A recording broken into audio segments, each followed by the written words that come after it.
All right, now we can hear it. Check, check, mic check. This is Ron with Jal Sports. Let me watching the Jal team face the Hobbs Eagles Junior Varsity. Now we're going on at 6 o'clock. This is just a mic check to make sure the levels are correct or up and ready. Let's take it over to Jackson. 1, 2, 3, 1, 2, 3. Mic check. Yes. Adam wasn't able to attend the game today, so I'm here with Ron, the Hobbs color commentator, right? Normally, yes. But today he'll join me in the position of Adam. Yes, and that'll be the play-by-play. All right, that is the sound check. Thank you very much, and we'll be back again in just a moment.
All right, welcome to Watson Stadium, where we're going to be playing the Hobbs JV. They are hosting the Jal Panthers, your Jal Panthers.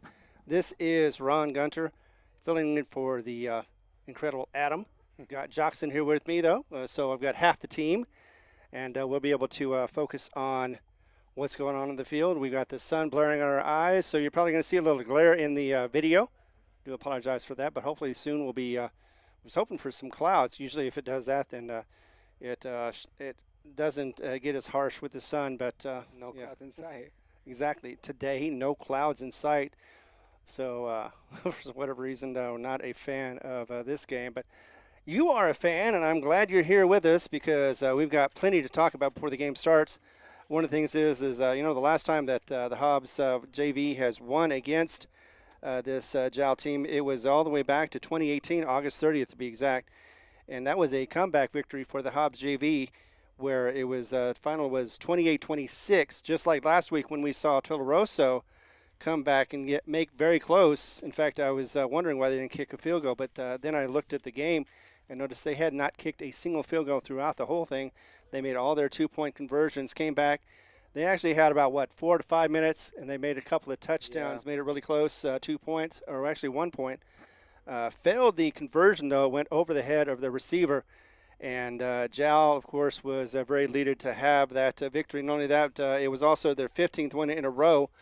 Although technically, I believe, because of regular season, I think that was their 19th game in a row because they lost. The last game they lost was the championship game to Eunice.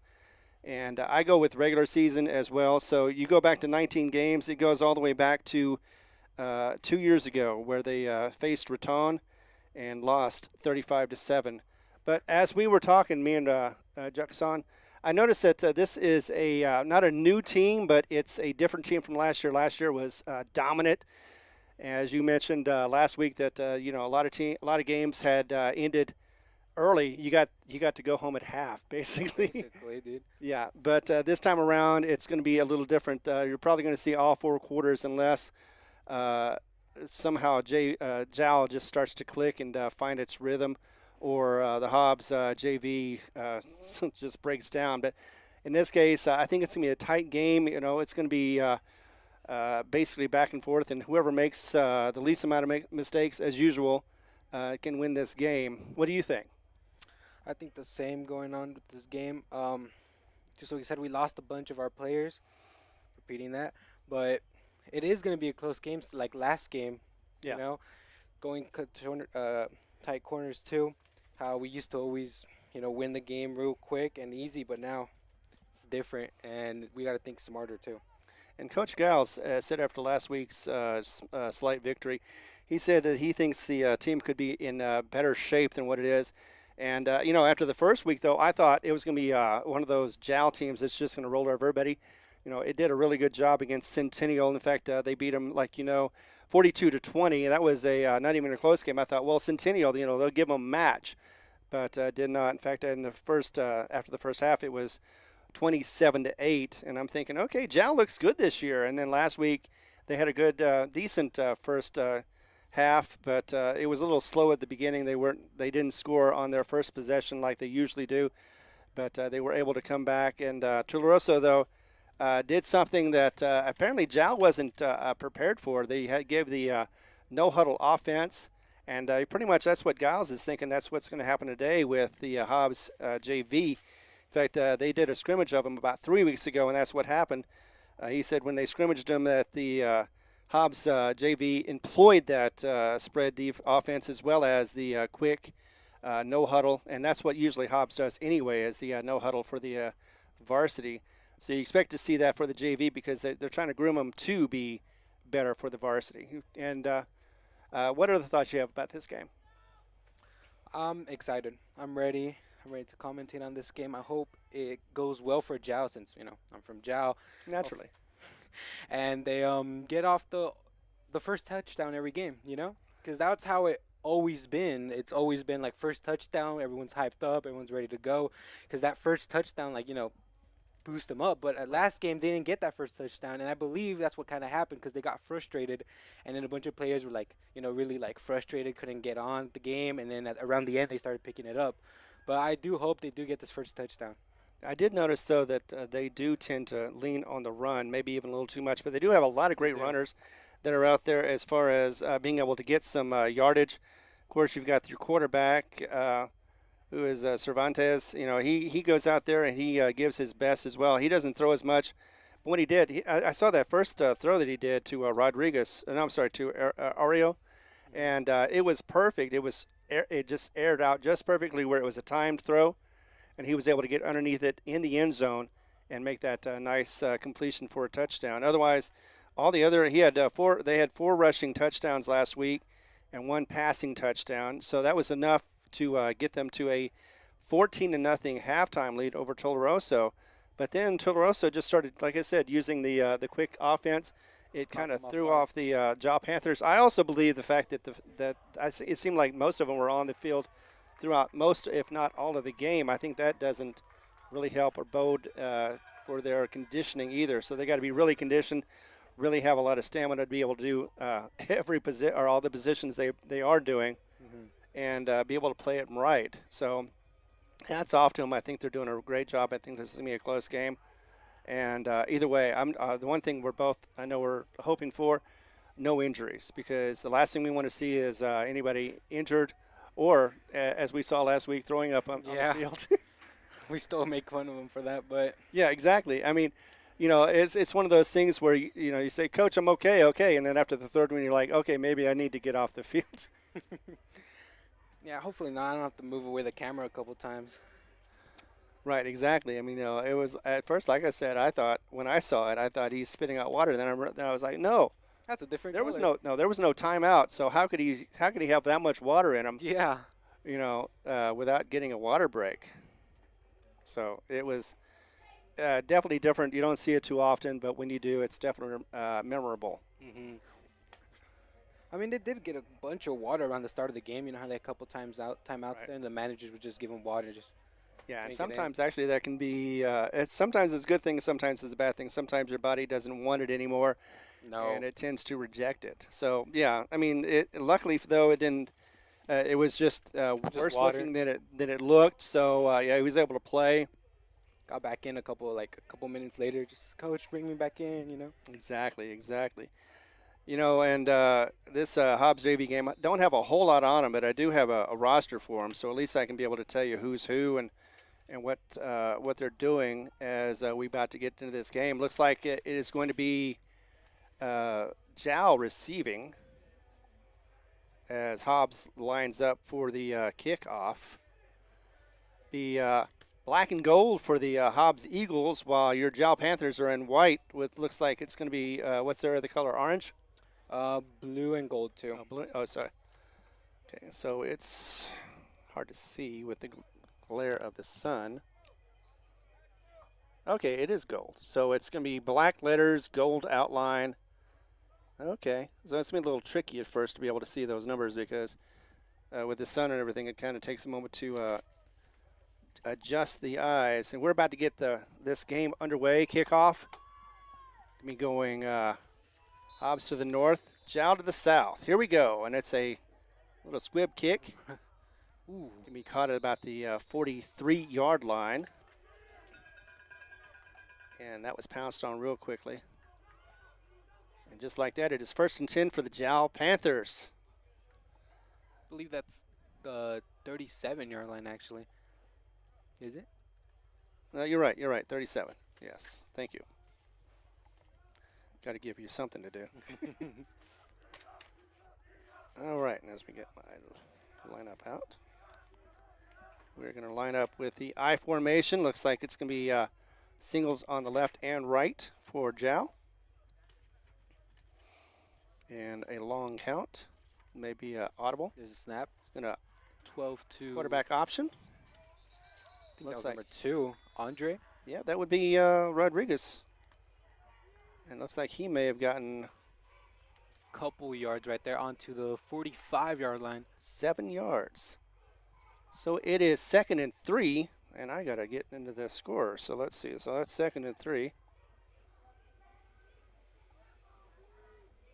And that is for the away. And we are underway.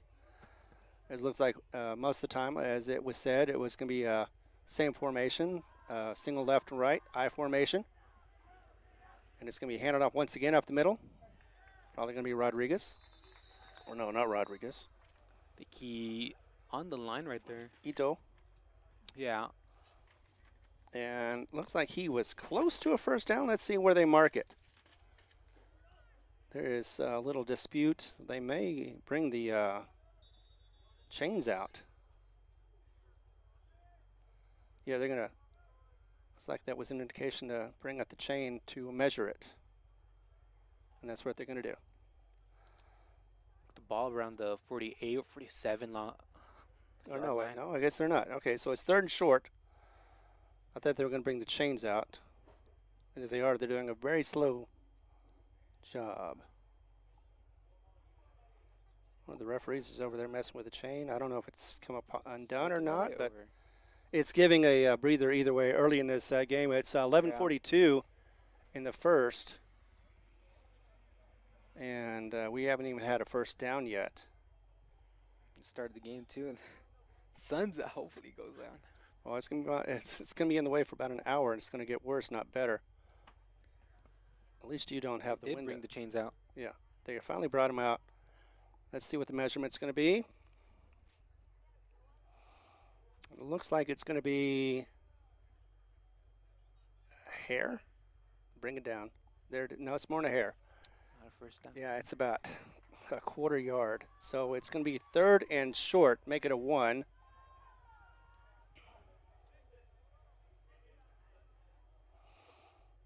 And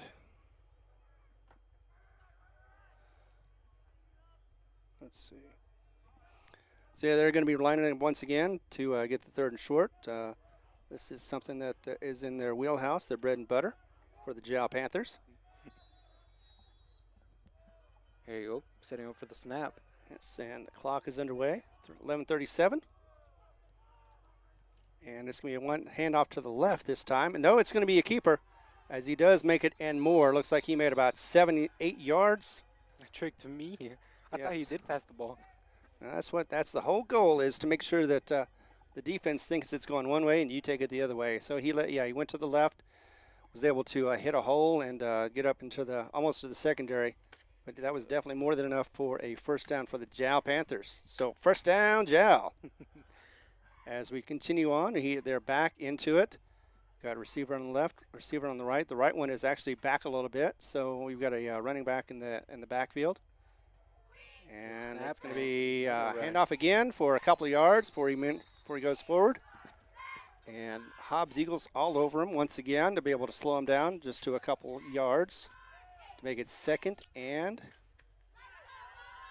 Well, this would be about a 9, actually, 8 or 9. They're around the 43-yard line. Yes, they are. They are in enemy territory, heading towards the end zone, trying to make that score, the first one of the drive for them. And that'll rectify or at least give the team a little hope as far as this game. Unlike last week when they did not or were unable to score. And the fans are probably gotten really used to the fact that Jal's been so good that they can score on almost any and every opportunity. Of course. Ball snapped, and that is the quarterback going up the middle, Cervantes, and he goes for a couple yards, bounces off a defender, and is able to get it to about the 3 yards to go for the first down.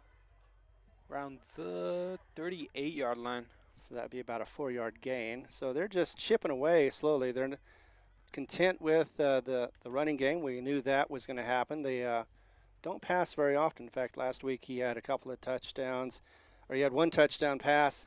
He had 2 interceptions and a couple of incompletes, but I think he can throw well. He just doesn't do it. I think he relies on his legs more. They're good on passes. They just like running more. Yeah, yes. And I guess the passes are kind of a surprise for the enemy team, too. That's why you run it so much, because then you can open up the passing game. And that is a nice first down. I see the ball come out. And they said they were already on the ground. So it's down. Yep, that is a first down, the indicator of the referee. So he did get the first down and was taken down before he lost the ball. He was already down by contact. So once again, first down, Jal. And now they're at the 34-yard line. As they get back into formation, same one left, one right, I formation. And in the shotgun. Going to hand it off, and this time quickly smothered by the O-line, or the D-line of the Hobbs Eagles. And there's a flag down on the play. Generally in the area of holding it for the offense, so we'll see what happens to that as the ref is getting there. Yep, that's a hold on the offense. And that is going to be at the spot of the foul. So it's going to be a 10-yarder. They were brought back? Yes. It was a hold on Jal. And so it's been brought back to the 44, which now means that's going to be, where's the indicator? Okay, first and about 17. They got to go 20 yards, basically. No, all right, you're right. I was thinking it was shorter than that, but nope. Looks 19, but. They're saying 20. All right, that is a nice handoff, and it's going to the left. And he's going. He just got into the secondary. And just blasted in for a touchdown, 10-5 touchdown. Norbert Cervantes, right? And that is the quarterback. He squeezed onto it. He did. In fact, As soon as he got past the D-line, it was nothing but net, as they would say in basketball, and he was untouched. So that was a scramble for about, 39 yards. So a 39-yard touchdown rush for Jal, as the running back is going to be, of course, kicking. That's his duties as well. And he did a great job. He only missed 2 last week. So, Andre Rodriguez, right? exactly. Andre Rodriguez there for the PAT. Last year, his brother, Isaiah Rodriguez, was on the field. And there's a Kicking. flag on the play, so they're going to get half the distance for the Hobbs JV. And we will see a retry, a re-kick of this one. Already 6-0 with 8:44 in the first. Jal on top. And actually, they may be, all right, I thought they were, no, they are. They're going to go for a 2-point conversion. And it is, taken down quickly was the quarterback. And, of course, I don't have that one. Oh, here it is. That was Nolbert Cervantes. He tried to run it up the middle, but was caught in the backfield, and that is no 2-point conversion. So they were going to go for the PAT. Decided since they were halfway to the end zone, they were going to try for the conversion. Did not get it. So the score right now stands at 6-0. Jal is on top. We're going to take a break for a moment, come back, and get the the kickoff for the Jal Panthers. Mayor Matt White and the employees of the City of Jal are proud of their Jal Panthers. They know with determination and hard work, anything is possible. Way to go, Jal Panthers. For information on the City of Jal, call 395-3340. That's 395-3340. The City of Jal, 309 South Main Street. The City of Jal is a proud supporter of all Lee County athletics and academics. Way to go, Jal Panthers. All right, we are live at Watson Stadium right now. We had just had a 39-yard run from Cervantes to make it 6-0. The PAT was called on a penalty. They tried for a 2-point conversion. It didn't work. He was stopped in the backfield. Cervantes was. So Jal is lining up for the kick. And We have number 2, Andre Rodriguez. yep, Rodriguez once again kicking off. And here we go. And it's going to be a short one as well. And he's going to go out of bounds. So will Hobbs take it to the 35, or are they going to have that re-kick again? This is something that happened last week at Tularosa, and it looks like they're going to go ahead and take it to the 35. So no penalty, just take it to the 35 and get it started. Yep, that's what they're going to do. Just need the ball. I've talked to referees, and they say that one of the things that's kind of annoying is the ball exchange. You know, when your team is on, you have to have your ball. Yeah. And sometimes it isn't as fluid as they like it to be. Sometimes it slows down the game, or at least it's a lot of extra work for the referees. So I do appreciate their extra work to make sure that they get the right ball in there. But that is 1st and 10 at the 35. Hobbs deuces to the left, deuces to the right, and they go ahead and run. And bam, taken down by two Jal players quickly. By number 55, Jesus Carrion. And I knew he was going to be trouble because he's a big guy, and he is always around. He's ready to go, too. Exactly. After the last game, too. He's fired up. He's always fired up, man. He is there, and he is ready to play. I mean, that's what you got to do. 2nd down and 13 for the Hobbs JV as they are trying to face this tough Jal team.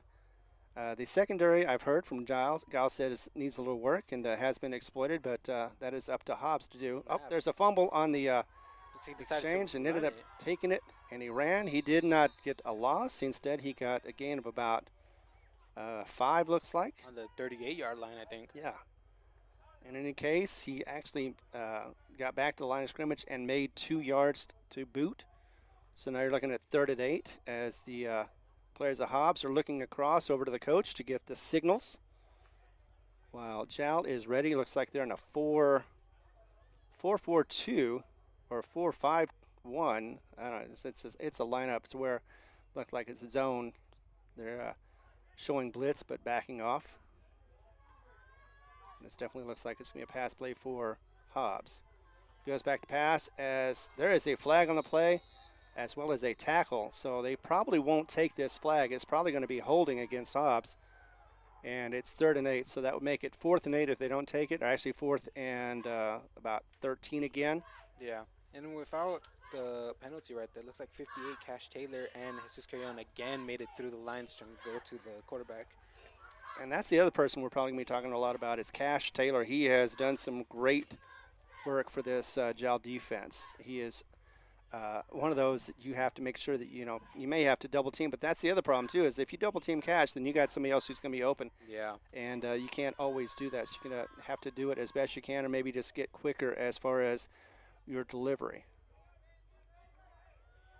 Looks like they picked up the flag, and it is 4th and 8. So they did decline the penalty. So that will force Hobbs probably to punt the ball. They're deep in their own territory, and they've got a late substitute coming in also. Are they on the 4th? Snap. So, yeah, they're definitely going to punt this ball off. You got somebody at the 40-yard line on the other side waiting for the punt. It's going to go back, one to rush. Up high, and it's going to sail out of bounds. That's okay for a punt. You can't do that for a kickoff, though. And it looked like it was going to be at the 43.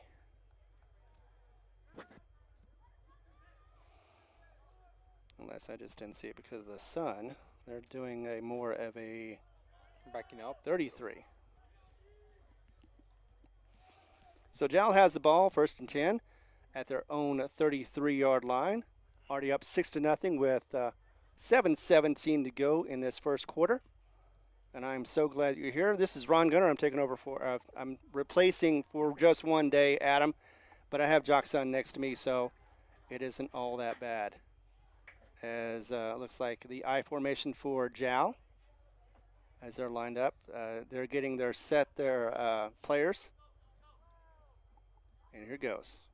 It is a handoff. It is going to be flung to the right. to 11. Yes. And he is also a good player. Look at that. He has broken free. He had one player to beat. He almost had it. It looked like that would have been a long touchdown for Ido Arroyo. And, yeah, that was a great run. Looks like that was almost, let's see, that would have been 10, 20, about 30, around 30 yards. I looked away for 1 second to see the number, and I see him, go up 10 yards. That was pretty Exactly. quick. I mean, he just cut it around the side and was able to put on his jets and go. Until he was pushed out of bounds. Like I said, there was one player to beat, and if he had beat them, of course, that would have been an easy touchdown for the Jal Panthers. But 1st and 10, right now, 7:10 to go in the first quarter. And already Jal is looking to score once again. I formation and ball snap. Once again, it is handed off. And once again, he breaks into the secondary and is able to get the first down and more. And he broke a couple of tackles that time before he was brought down. 24 from Hobbs. He is brought down by none other than, let's see, that would be Leo Waukes. And it is now 1st and 10 once again for Jal. So that's 3 in a row for Jal. Jal Panthers are just moving down the field with relative ease, especially with the running game. They're going to continue to employ that as they get back into the I formation. The only question is it going to be the running back or the quarterback that's going to keep the ball? Usually that's the question. Tricky. Exactly. That usually gets answered. All right, this time it is going to be a quarterback keeper. He's going to run up the middle. He finally got tackled after almost gaining about 8. 2 Hobbs players took him down. And he's good. Yeah, he is good. So that's 2nd and 2 for the Jal Panthers.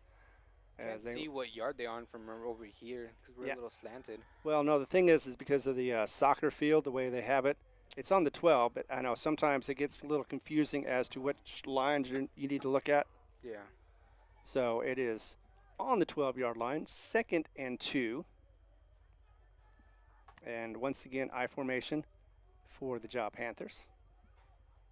Another one where he keeps the ball. He's going to run off to the right this time. Looks like he's definitely got a first down and more. Was gang tackled by several Hobbs Eagle JVs. Yeah, it looks like he found a crevice he could sneak through in, and then the rest of the Hobbs JV caught on and just everyone got together, grouped up on him. Right. Well, his lead block basically was taken down. Once that happened, then he was basically out on his own, and he tried to finagle his way toward the end zone. He got really close. He got to the 2-yard line. So it's first and goal at the 2 for the Jal Panthers. And looks like they're just making it a fun game. And there they go. They're going to push him in. Quarterback sneak is going to get him in for the touchdown, definitely. Probably would have been able to get about another 5 more yards on that one as well. One of the things that did help was the quick snap. I think the Hobbs Eagles weren't quite ready for that one. But with 5:20, it is now a 12-0 Jal lead with the extra point on the way. 5 minutes and 20 seconds on the clock right now. Exactly. And it looks like they're going to go ahead and go for it since they're already down by 1. Since they missed the 1 point. See if they can leave it, even it up and get back to 14. So let's see what they do this time. Going to option it off, and definitely just an easy walk-in. Didn't even have to worry about getting touched until after he was in the end zone. And that was Arroyo.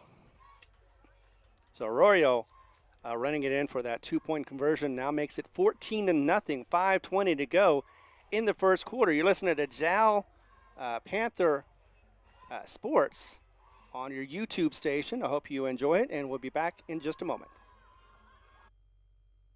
Panther Energy is excited for the Jal Panthers and proud of all the Jal students' great success this year.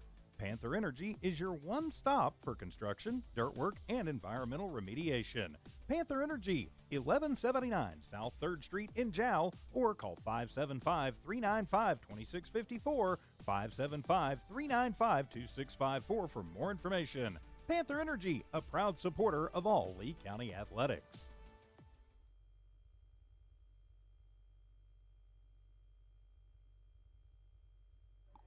All right, we are back as we're about to get a kickoff again from the Jal Panthers. Once again, the score 14-0. And you know what? I'm going to shoot the scorekeeper because he forgot what he was doing or not doing. So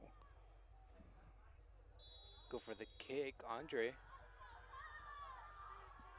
Looks like it goes onto the 20-yard line. It's caught by one of the Hobbs JVs, number 14, and makes it all the way to the 36-yard line, I believe. So Nichols with that, he's a slot. In a slot position, he was able to get that ball, like you said, caught it and was able to run for a few yards, not too many, but enough to where at least they have a decent field position.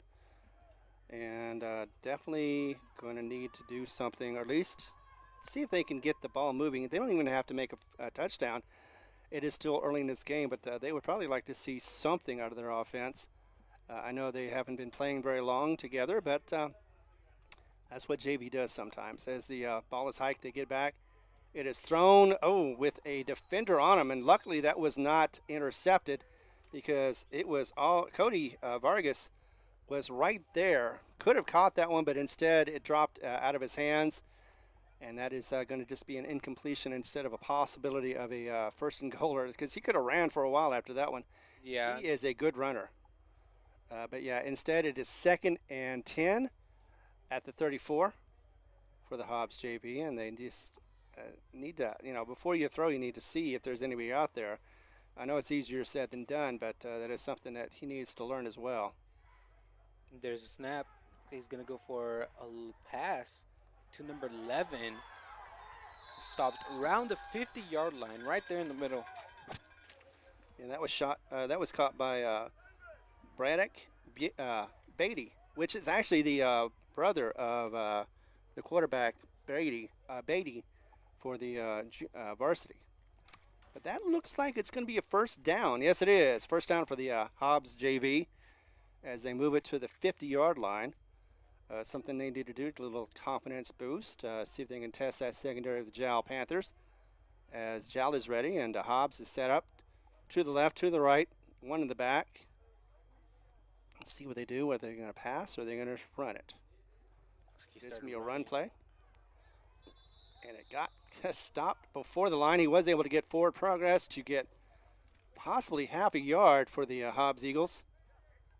But nothing more than that. And actually not even really a yard. It's just pretty much at the line of scrimmage. So it'll definitely be safe to say it's a 2nd and 10 with 4:16 in this first quarter, and we've got the score at 14-0. Jal in the lead. And he was stopped by number 88, David Gaitan. Thank you. And I'm sure Coach Gillis is happy with what his offense has done so far. It's a yellow flag. Stop of the play. That usually means a false start on the offense. No, actually, it's offsides by the defense. Jal is offsides, but no, I think the ref actually pointed the wrong way. Unless, nope.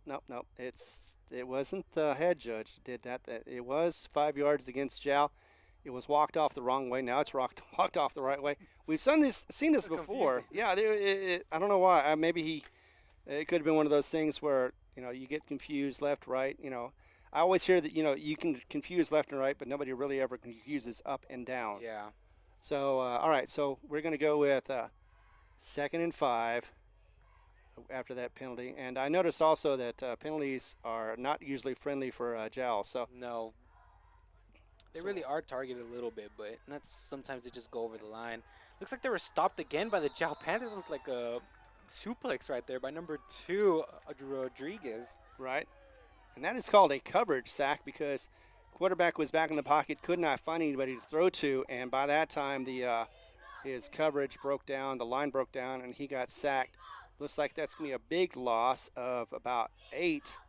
So now it'll be 3rd and about 13 or 12. 3rd and 12. There's a snap. Looks like he's going for a pass. And to number 16 for the Hobbs JV, and a stop by number 4, Kobe Vargas. Yes, indeed. Vargas And- with the stop, and that was a quick pass, but only a 1-yard gain. I'm not even quite sure if that was even worth it, especially since now it's 4th and 11 for the Hobbs Eagles. Looks like they're going to have to punt again because they are too far. They're just not even in their own they're in their own territory still at the 49-yard line. So 1 yard. yeah, but still, it's one of those risks that if it's more than 10 or at 10, you're probably not going to take it. So they're going to go ahead and go back and punt, and the Jal is already ready for it. Going back, it's going to be a fair catch, and it is going to be caught at the nope, that is the 12. Caught by 12. Norbert Cervantes, the quarterback. There you go. So he doesn't have to go far at all. He just possibly go over or get the sideline as far as what the play is going to be and come back and execute it, of course. There it is. Time's at 2 minutes and 36 seconds. The score of 0-14. Jal is in the lead. This game has been going pretty well so far for Jal. Hobbs still struggling. This is, as far as I know, they're only their 2nd game of the season. I don't know what happened with their game last week, but they've had some scrimmages, but they really haven't a whole lot of time playing, and that's really what counts. So we got the Jal in their I formation. It's going to be another run, you think? Oh, I believe so, yes. I'd be surprised, and everybody would be surprised if it wasn't anything but a run. If it was a pass, then we would. It's a flea flicker to the left. And that is going to be, of course, by Andre Rodriguez. On the 11-yard line, I believe. It made 2. Maybe 3 at the most, but either way, 2nd down. Yeah, it looks like they did give them 3. So 2nd and 7 from the 16-yard line for Jal. Deep in their own territory, but if anybody can do it, Jal can. So far they've scored on their first 2 possessions. This is their 3rd one. So so far they're doing pretty well. Like I said, last time they Hobbs beat Jal was in 2018. So it's been a while since Hobbs has beat this team. There's a snap. Looks like he hands it off again to Andre, and he pushes through, but it's stopped by 33 and 60. Stopped around the 25-yard line or 24. It's worthy to note that he got hit at the 20, but he kept going Yeah. forward and made another almost 5 more yards, like 4 more.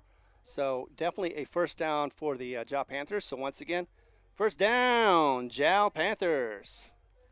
And the cheerleaders start going. And Exactly. Well, I think they're already going anyway. Ours aren't, but exactly. And as Adam would say, if you're watching at home at your TV, yell at your TV.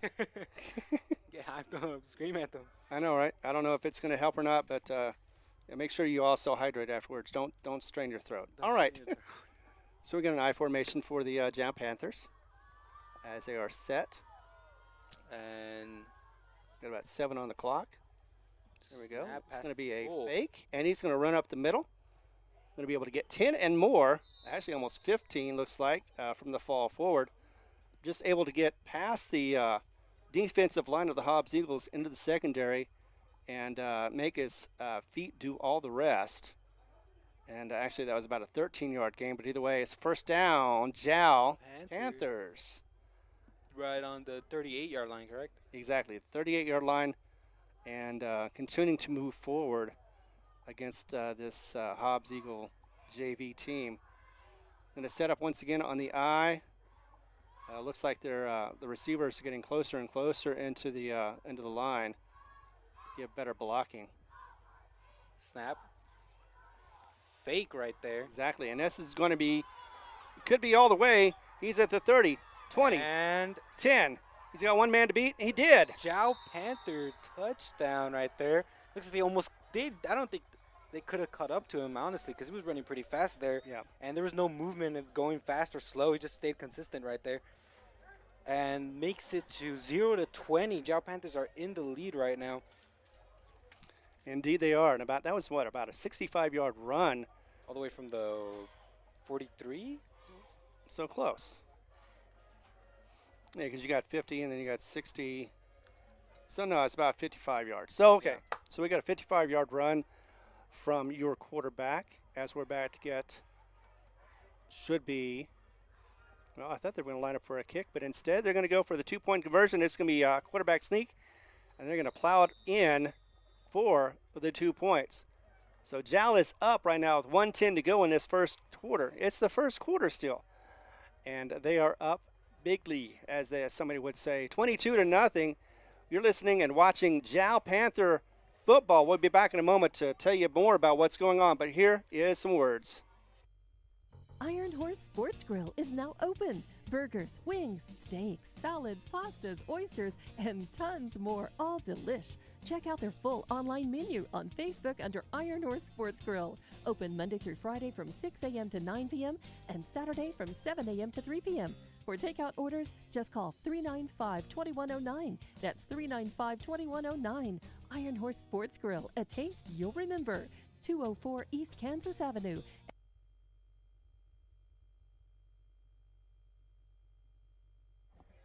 All right, we are back. Thanks for listening to Jal Panther football. This is Ron. I am taking the place of Adam for one day.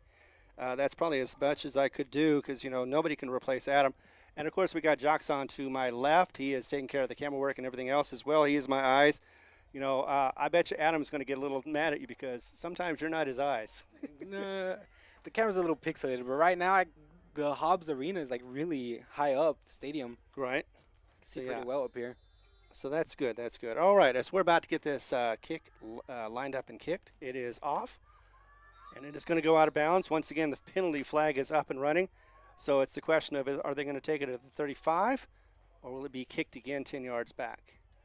And it kind of looks like it's just going to be another one, and we'll take it at the 35. We'll take it with. This is kind of more of a scrimmage game for the JV.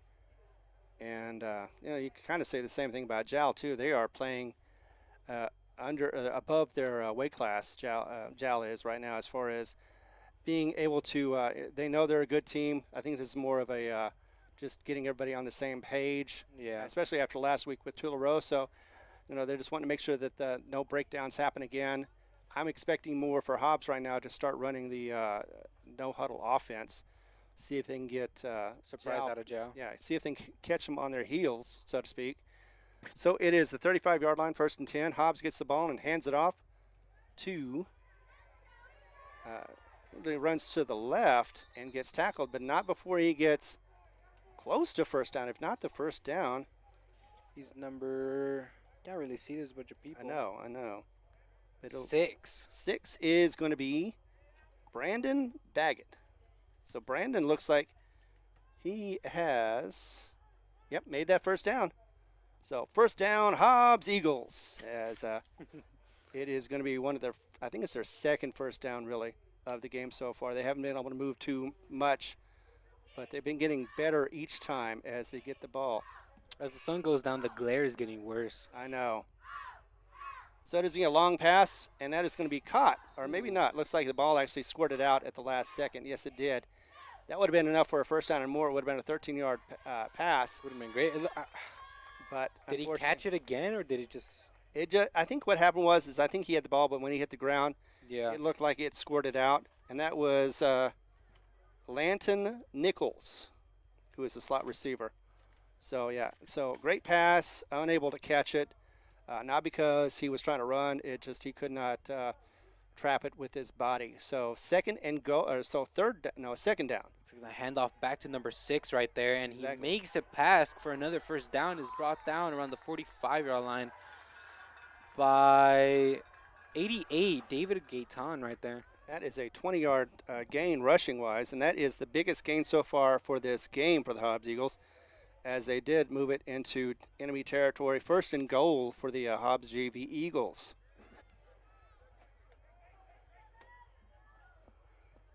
And yeah, as we get through that player, it's going to be going back for a pass again.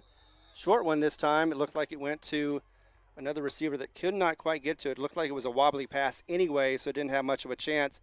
And that also went to Brandon Baggett. So not going to fault Brandon for not being able to catch that one. That just did not have enough oomph in it to be able to be caught. And it is going to be, once again, 2nd and 10. With 12 seconds left on the clock right there. Yeah, because of the pass being incomplete, it did stop the clock. So we have one more play before the end of the quarter. There's a snap. Looks like he's going to hand it off again. He did. To number 6 or 7.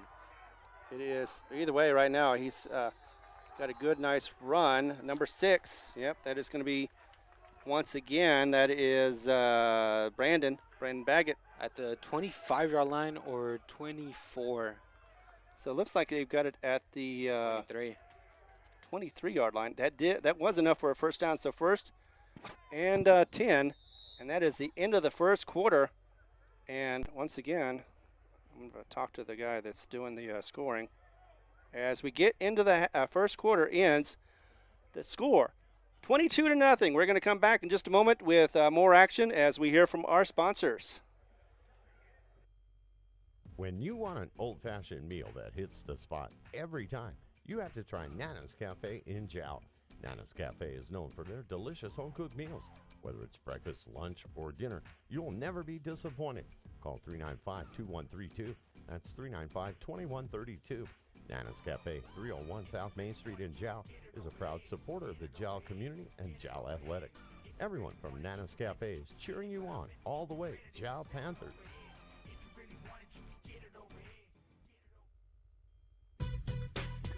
The staff of the Jal Public School District is proud of their Jal Panthers.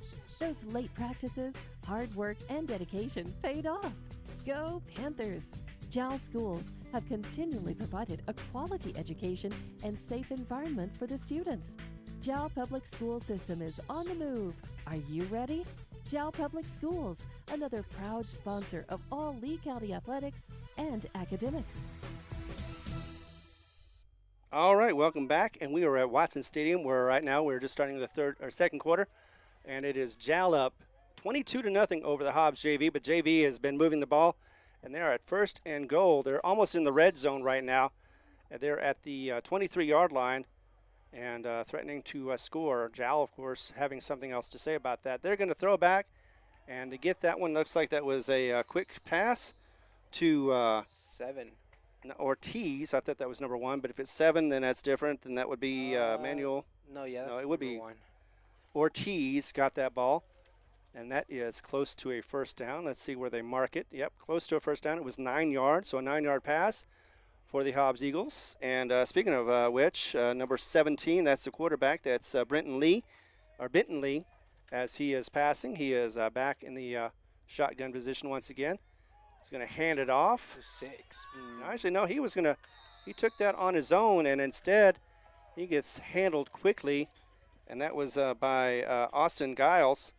I wonder who he's related to. No, no, I'm kidding. Just Austin Giles got that sack for Jal And that now makes it 3rd and a long 5, or 6 actually, for the JV squad as they're back and about to pass this one. Actually, it's going to be almost caught, except it was behind the receiver, and that looked like it was Beatty that it was thrown to, and it was actually thrown.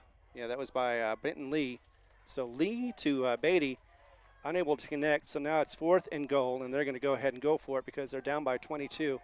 You don't want to just kick a field goal. You want to try to see if you can get the first down, if not the touchdown. And that, once again, is another thing that Jal has a problem with. Offsides. They jumped offsides, gave them 5 yards. That's not going to be enough for a first down, but it's going to make it a lot closer. Now all they have to do is just get 1 yard or 2 yards or 1.5 yards, basically, to continue this drive. Jal's ready, but they get a little bit too excited going on to there, right? Right, exactly. So 3rd and 2 is what we have now, as Hobbs is looking back to see what the coaches want, and Jal is ready for whatever Hobbs throws at him. It's going to be another shotgun with, looks like Benton to his left. He dropped the ball a little bit there, but it's brought down by 88, David. And it's a fumble, and it looks like it's going to be a scoop and a pickup and an advance. Looks like Jal not only did a great job, but also advanced the ball and almost got it into midfield. So it is going to number be 4. at the, 43, 44-yard line. Yeah. So instead of being able to convert with anything, Hobbs walks away with no points. And Jal now has a 1st and 10, and that is comfortably at the 44-yard line. That ball was picked up by Kobe Vargas, I believe. Yes, I wouldn't be surprised because I've seen him run, and he is quick.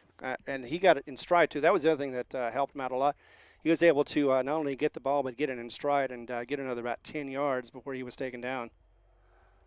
So it is now, once again, Jal Panther ball, 1st and 10. Jal Panther, Exactly. first down. And they're going to see what they can do this time with the ball in the second quarter. It is going to be a quarterback option. He keeps it instead. Cervantes does, and he runs up for about 3 yards, roughly, before being taken down by a couple of Eagles. Looks like, let's see. Like one of them was Yes. Joshua Jones. Right around the 48-yard line. Mm-hmm. So 2nd and 7. Or in this case, I think it is, no, it's 2nd and 6. All right, so I see the marker now. It's on the 44, and they're at the 38. So, yep, 2nd and 6 for the Jal Panthers. As they're going to line up in the usual I formation. The query is wondering when if they're going to pass. This time an option to the right. To And- Ito Arroyo and stopped right on the 50-yard line. Yeah, 50, or actually the 49, I think, Yeah. is because you got forward progress. So that was a gain of about 3. So it's 4, actually. So 3rd and 3 is what it is right now. And if Jal continues to work the ball the way they have been, it's going to be another first down here after this 3rd down completion, unless something just breaks down. I've seen it happen, too, where a quarterback goes one way and it's supposed to go the other way. 3rd and 3, though. And we are in the second quarter. Team setting up. So with 9 seconds to go on the play clock, there's plenty of time still for Jal to look over the lineup of the defense. And now it's down to 1-0. They barely got it off, or did they? No, I don't think they did. I think they got a delay of game on that one.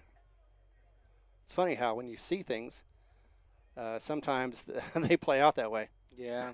Yeah, delay a game from the offense, so it's going to be back 5 yards. As soon as they go back 5, and that'll make it a 3rd and 8. So apparently they saw something they didn't like. I don't know what it was. There was a little bit of a hesitation, delay. You know what they say, when you hesitate, you get lost. So, or you study long, you study wrong. In any case, Jal made a bit of an error there. They do that from time to time, but hey, everybody does that. We're all human, right? Yeah. Exactly. Just go Don't repeat it and just come back to it. Exactly. So once again, third down. Now it's at 8. And Jal once again looking over the defense with an I formation. Checking his wristband is Cervantes. Oh, no, actually that was not Arroyo that I thought it was going to be. It was, no, it is Arroyo. That's right. He is number 11. So he was in the background, but it was taken by Cervantes. Wasn't able to get anywhere, though. Looks like maybe a yard, maybe 2. I believe 2. But it's still on no first down or anything. They might have to punt it, right? They might, but it doesn't look like they're going to unless they change their mind at the last thing. They got 33 seconds to do so on the play clock. It is 4th and 7, and they look like they're going to go for it.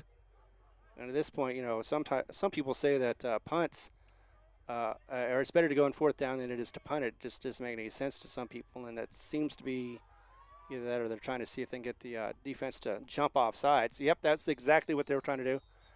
They tried a hard count, didn't work.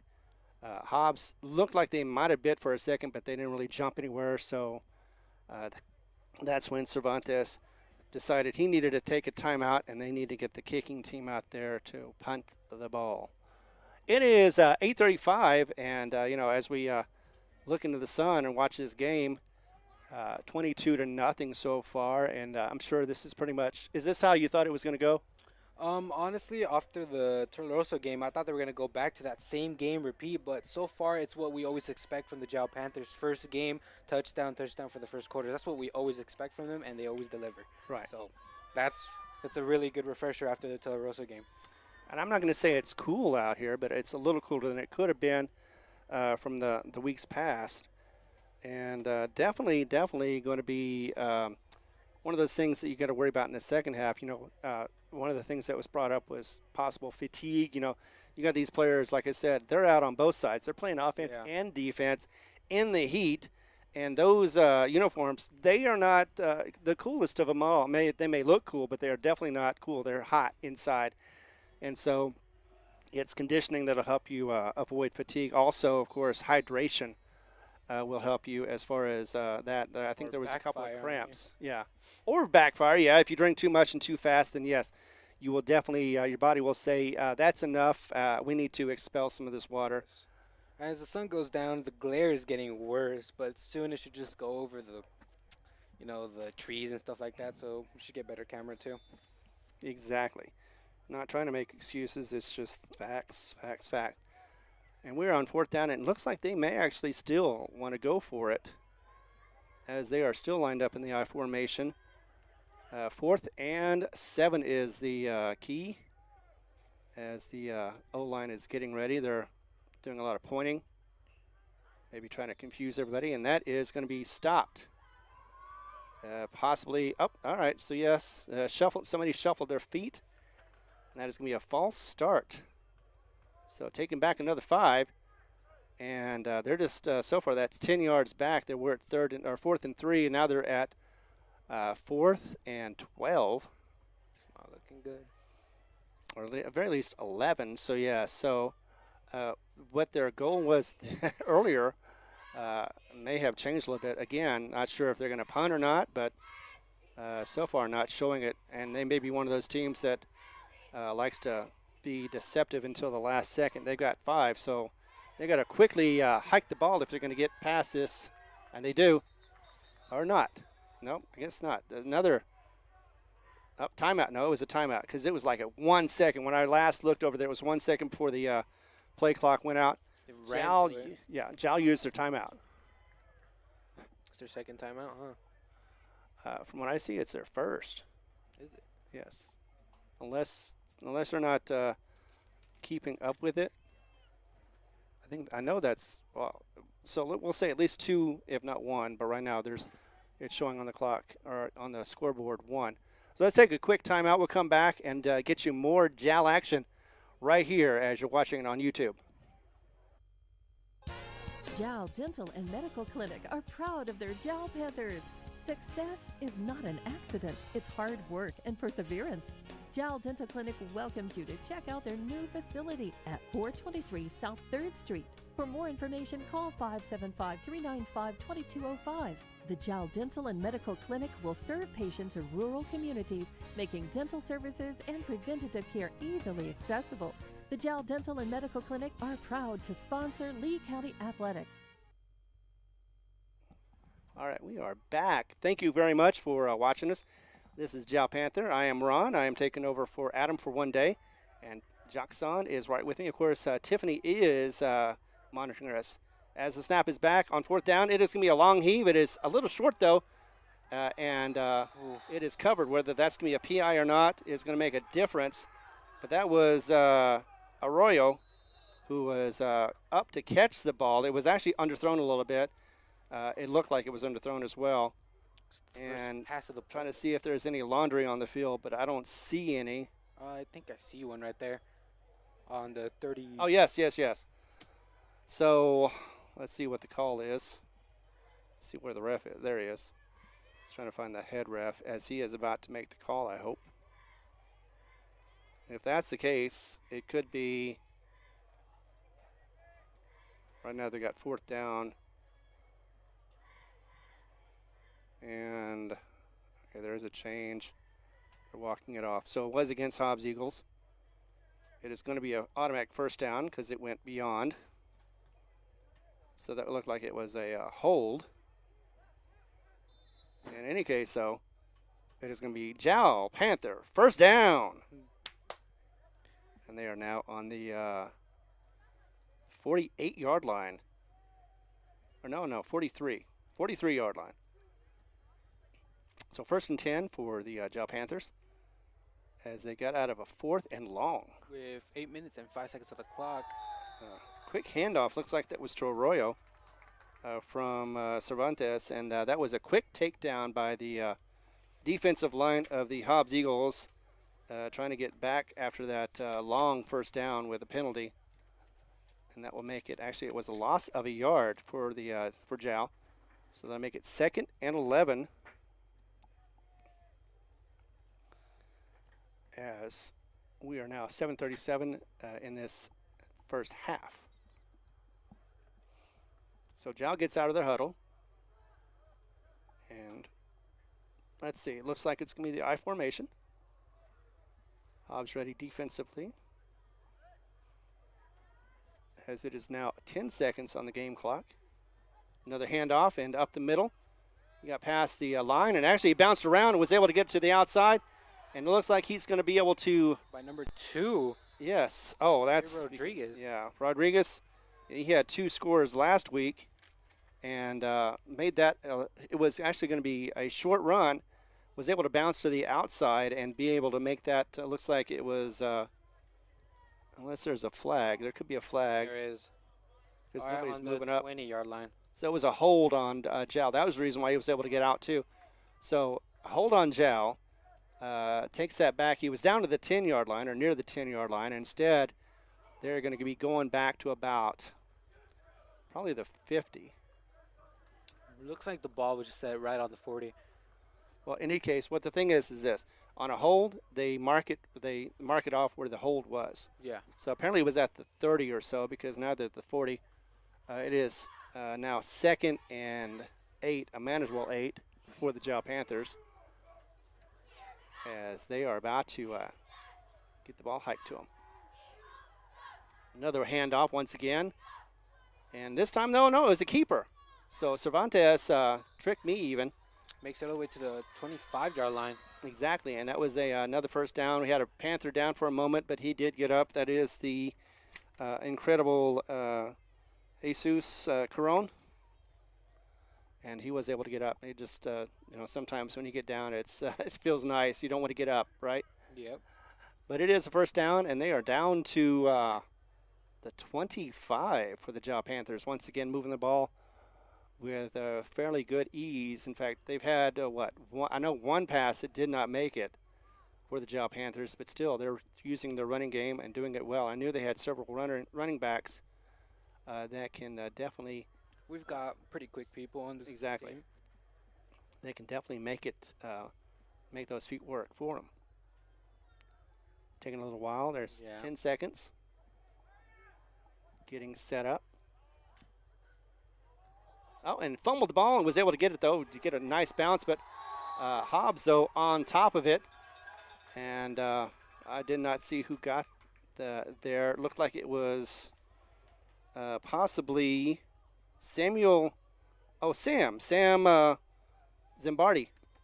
I think he was the one that did that. If not, he was one of them that was involved. And it looks like they were brought 5 yards back right on the 30-yard line. So good job, Sam. And, yeah, that was also a good job by Cervantes because he did drop the ball, but was able to keep us cool. It did bounce back into his arms. It looked like one of those freak accidents, but he was not able to gain any momentum and get any yards. But he did keep it from losing yards as well.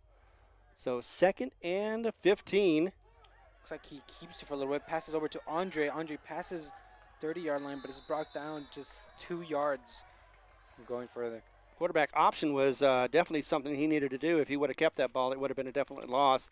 Was able instead to make it a gain. Still not quite at the line of scrimmage, but 3rd down and about 12. So, yeah, that was a play that was almost doomed from the start, and it was helped because of that little shuttle pass. Jal is able to at least not get further back than they had before. So 3rd and about 13. 4:47 ticking off the clock right now in this first half. And Jal is up 22-0 over the Hobbs JV Eagles. As once again, it is about 10 seconds. Yeah, they're running about normal as far as their speed of deliverance. Got about 5 seconds to get the ball hiked, and they did. This time it's going to be a pass, and it's going to be a floater. And it looks like he might have caught that one on the back of the defender. Hard to tell yet. It is. Yep, he did. He caught it. And that was for a 25-yard pass for a touchdown. And we can see who did that. Ito Arroyo. Arroyo. Why am I not surprised? Because I'm not. So that is a nice pass to Arroyo. So now we go up 28-0. Just with 4:17 to go in the first half, or the second quarter, whichever one you want to call it, as we are about to line up for another extra point. This time again looks like it's going to be a 2-point conversion try. And again, going to be just push the quarterback as far as they can. And this time, though, it's short by about 2 yards. Looks like one of the defenders that was there to make the stop was Nathan Almazah. I'm sorry, that's Nathan Almazah. So well done, Hobbs, cutting that one short. However, Jal is in the lead, 28-0. 4:17 to go in this first quarter, and so far, very little from Hobbs, all Jal. Come back again in just a few seconds for more action from Watson Stadium. The Woolworth Community Library is a proud supporter of the Jal Panthers.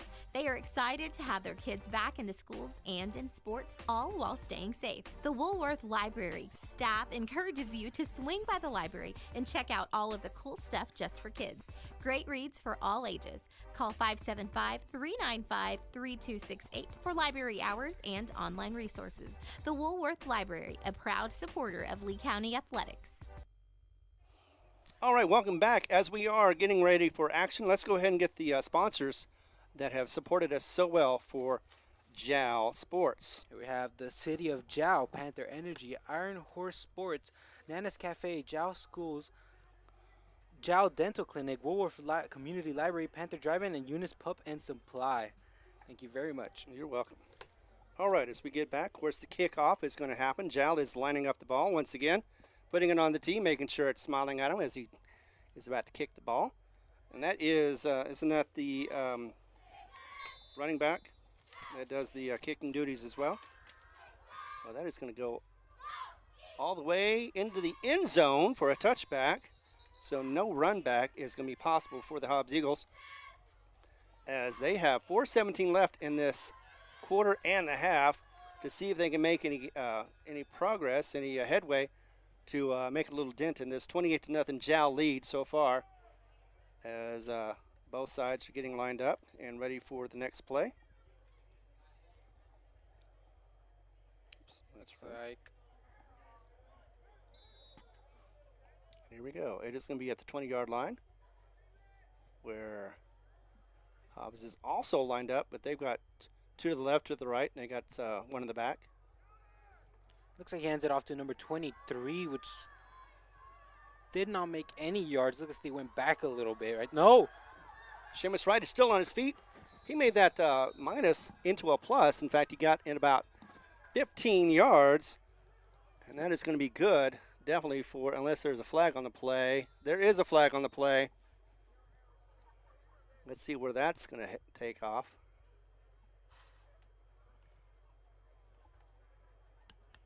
See if I can I catch thought he was brought down right back there behind the 20-yard line, but he was right. pushed through. Face mask, defense. All right, so it is going to extend the play, definitely. So we're going to tack on another 15 yards for that. So apparently somebody got a little eager, got a hands up too high, and grabbed the running back's face mask. Once again, I believe that was, oops, lost his number, but. Snap looks like he handed it again to number 23, and he pushes through and is brought down around the 28, 29-yard line. So Seamus Wright with two carries so far. I don't think there's any flags on this play. 8 yards was the gain. 2 is going to be left for 2nd and 2. With a time of 3 minutes and 47 seconds. And actually, no, apparently there was a flag because they're going backwards. Against the Eagles? Yes. In fact, it is actually, they're going back to the 30. So that was a big one. So it should be first and a lot. Like, let's see, 10. So that's 20. First and 20.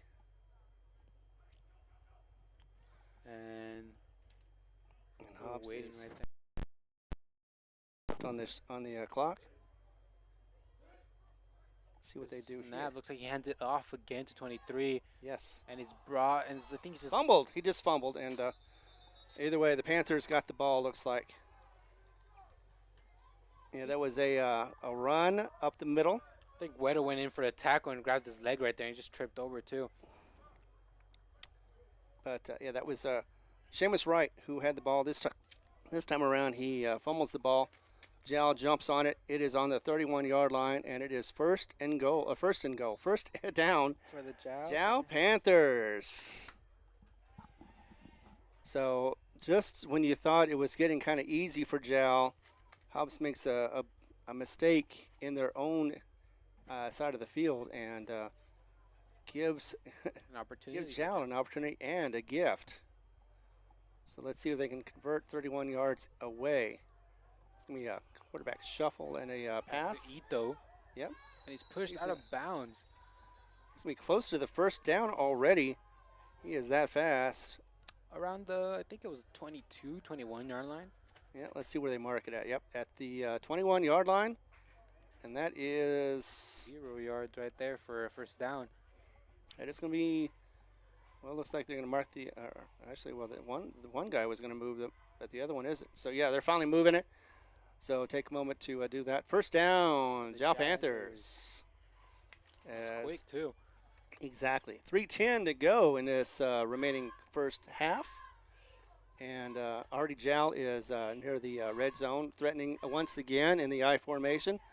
Not making any bones about it. They're going to run the ball, and you're just going to have to deal with it. As Hobbs is ready as well, standing there, watching the offense get ready with 15 seconds to go on the game clock. And let's see what happens with this one. And there's a snap. Looks like he passed it. Fake pass to the 11. Norbert Cervantes takes the ball. Number 12. Pass for the first down. And is pushed out of bounds. Yep, ran out of real estate. Could have gotten there if he would have had a little more east and west action. Was where he was running more instead of north and south. But yeah, he did get a first down. That's really probably all he wanted. And there's still plenty of time on the clock with 3:03. And now, right now, it is first and goal at the 5-yard line for the Jal Panthers. Do you think they're going to run this one? I believe so. I don't know. I know, If there's right? a pass, I would be extremely surprised. Would be the second pass, right? Exactly. And it'd be probably the same one as we saw last week where he floated it over. Yeah. But it is definitely first and goal at the 5 for the Jal Panthers. Up 28-0 so far. There's a snap. Looks like he does not hand it off to Ito and takes it for himself, but is stopped fairly quickly by the Eagles right there by 63. And I don't see the other number. 90 or 50? Okay, it's probably 50. But let's see. 63 is going to be Kellen Carrier. And 90, yes. It is 90. All right, so that is Mike Meredith. So, way to go, Hobbs Eagles, for slowing the Jal Panthers down. But, however, it is still like second. Oh, and I lost the whole scoreboard, so I'm going to do it all over again. So if there's a snap, could not see. Looks like they just tried to push through the quarterback right there. Stopped by the refs. Looks, I don't believe he made it right there. I think he stopped around the 2nd yard line or 3rd. Let me see. But they huddled up together and tried to push the quarterback through. Right. So it's at the 2-yard line. So it's, what is it, 3rd and goal from the 2. So you may see once again where they just take the quarterback and just shove him in like a like a package. You know, hey, we're just going to cram it in there. And they're definitely in a tight formation. That is a sneak, quarterback sneak formation. Just like rugby. Exactly. It is almost like rugby, yes. As they do it once again. This time it looks like it may not have worked. It was short. The left side of the Jal Panther line and the right of the Hobbs looks like they tightened up and were just stopped it from progressing more than 1 yard. So now it looks like we're looking at 4th and goal from the 1. You know they're going to go for it. I mean, they've been making 1 yard about each and every time. So all they really have to do is just make 1 more yard. Of course, you know, Eagles are going to try their best to prevent that, although I'm not sure why they would, because at this point that would mean you'd have the ball with, well, you know what, they may not get it because it's under a minute. So, but if you started at first and 10 from there, that'd be tough. Looks like they do push it through, and this he time makes they it did. in. Definitely. Is there any indication? Not yet. I still don't see anybody with their hands up. Although I thought he broke the plane. But then again, that could have been anybody. So they did not. And now they got the mark. Did for the PTA because the scoreboard says 34. All right. I was thinking, well, that was further back than I was expecting. did So not see that the definitely hands had either. to. But I didn't see anybody throw their hands up and say touchdown. But nevertheless, it is there. So we're going for the 2-point conversion once again for the Jal Panthers. And you know what that'll do? If they do make it, that'll make it into mercy rule, which will mean that the second half will have a running clock start. There's a snap. Looks like He's runs going to keep through. it. Did he and break is the plane? brought down. He did not. He just got close to it. Looking at the official, he said no good. So it is going to be 34-0. 50 seconds remaining in this first half as Jal is leading. Just could not get that extra point to make it 35 for the halftime score. But we are going to be back in just a moment for more of action at Watson Stadium here in Hobbs, America.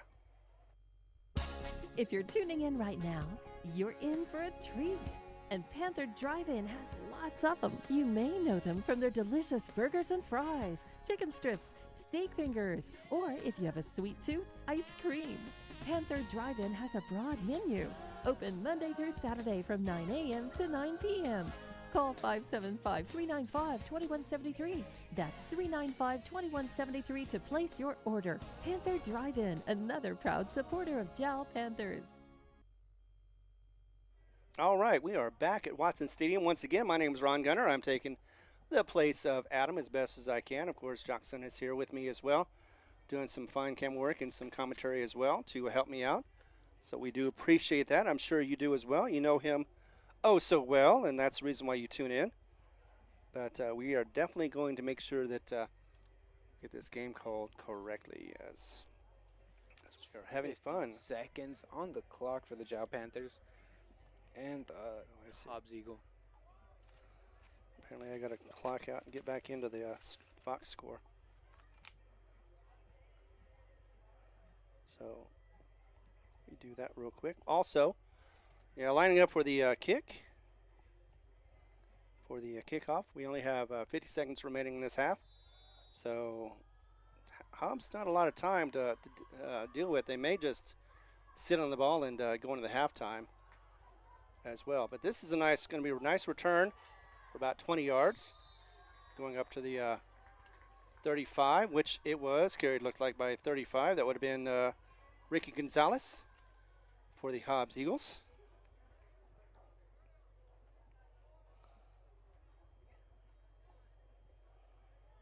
Lots of scoring I need to do.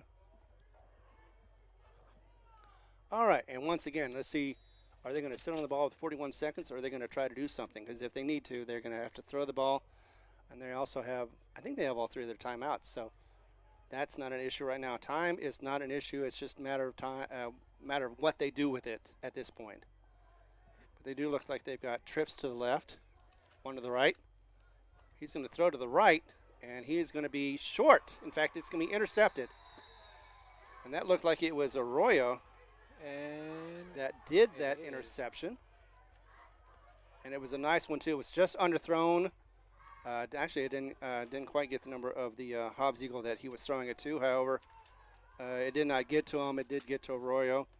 And now it is back to the Jal Panthers. And once again, first down, Jal Panthers.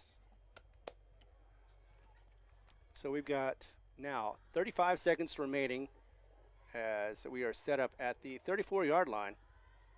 Now, I would imagine at this point that they're very comfortable with the lead and they're just going to sit on the ball. However, they are lining up as usual in the I formation.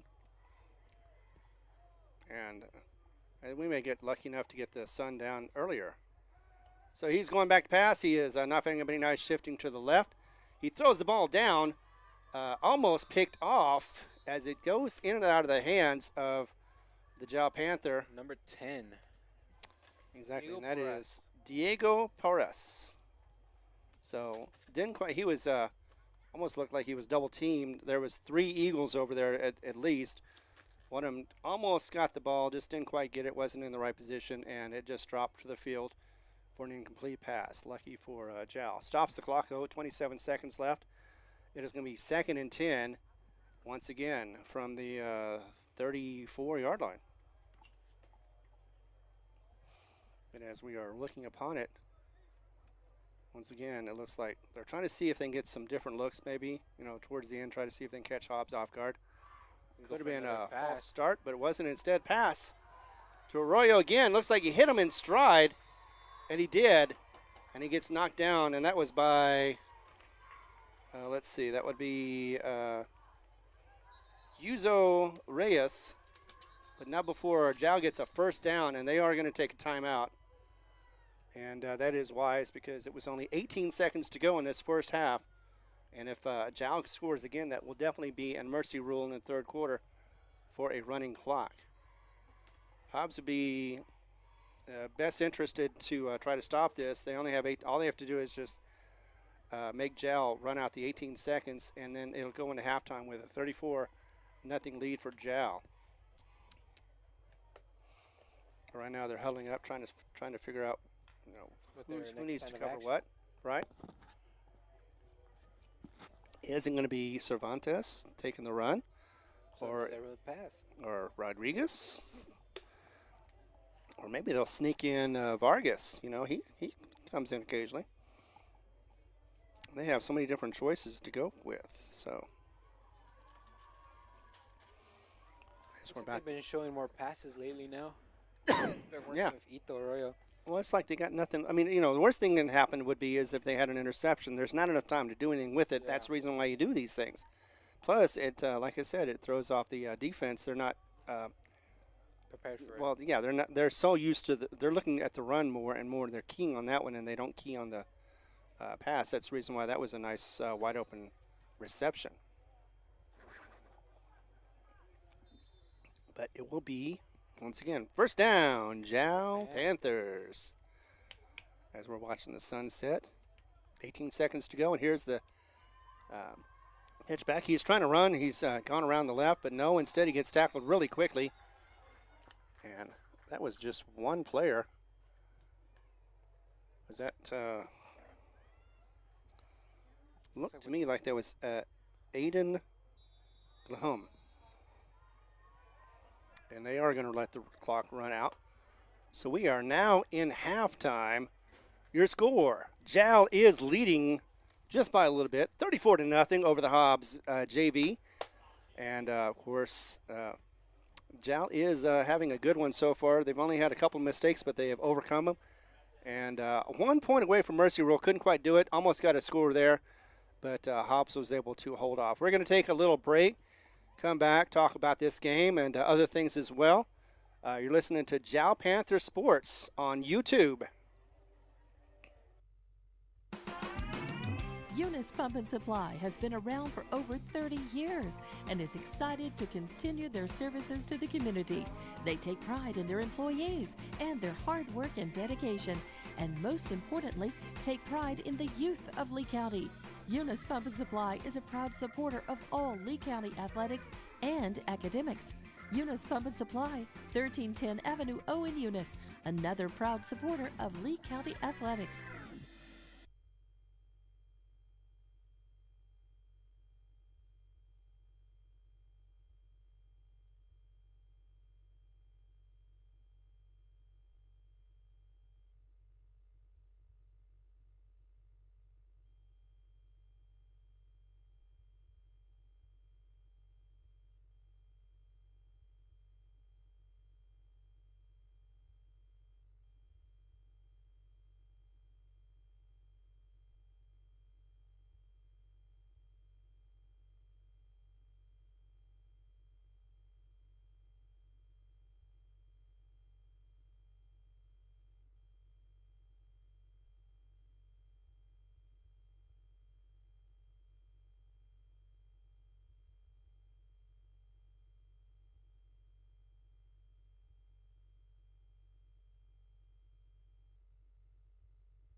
Mayor Matt White and the employees of the City of Jal are proud of their Jal Panthers.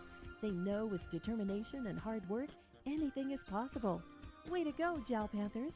For information on the City of Jal, call 395-3340. That's 395-3340. The City of Jal, 309 South Main Street. The City of Jal is a proud supporter of all Lee County athletics and academics. Way to go, Jal Panthers!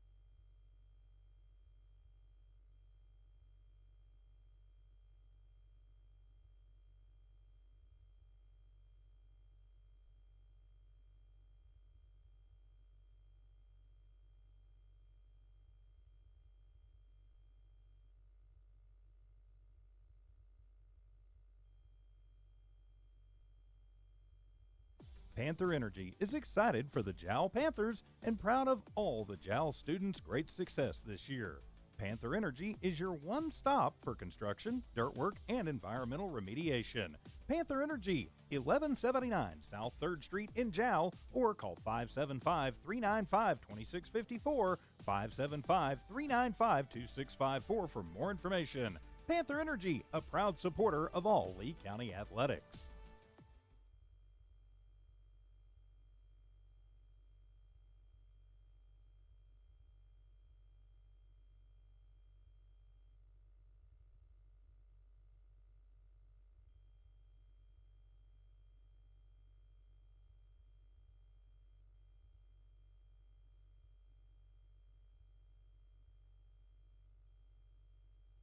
Iron Horse Sports Grill is now open. Burgers, wings, steaks, salads, pastas, oysters, and tons more, all delish. Check out their full online menu on Facebook under Iron Horse Sports Grill. Open Monday through Friday from 6 a.m. to 9 p.m.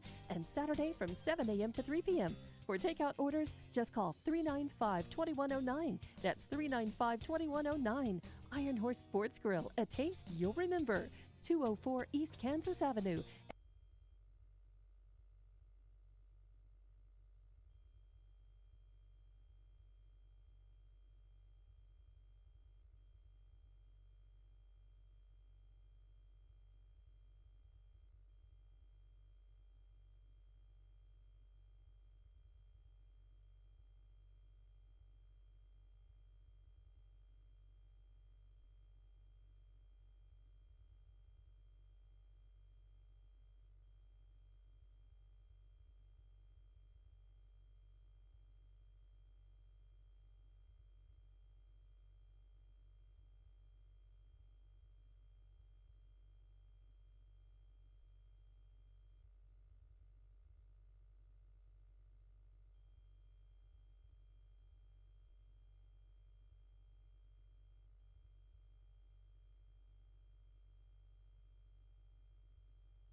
We are back. It is halftime where the score is Jal leading 34 to nothing over the Hobbs JV team.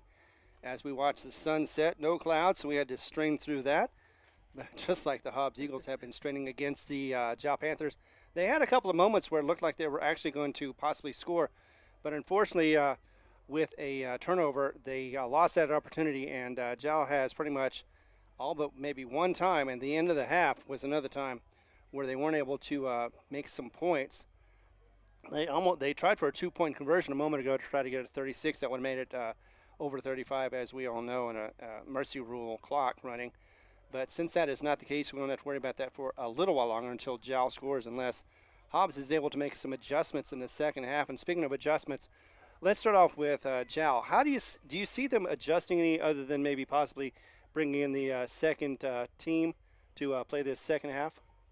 I don't think so. So far, they've been doing run-throughs, correct? And there's been a couple passes there, here and there. And I was in the locker rooms before with them, right? And I saw Coach talking to Ito, I want you here, you know, giving him some advice on what to do. And I feel like so far it's been working out with the passes and everything. And in the locker rooms, they were practicing what we were going to do. I was there. Right. I was even put in there as, like, one of the offensive or defenses to, like, you know, be a character for, like, the Eagles and stuff like that. Right. So that's cool. I think that last-minute thing, that last-minute check, talk and everything kind of worked out for them.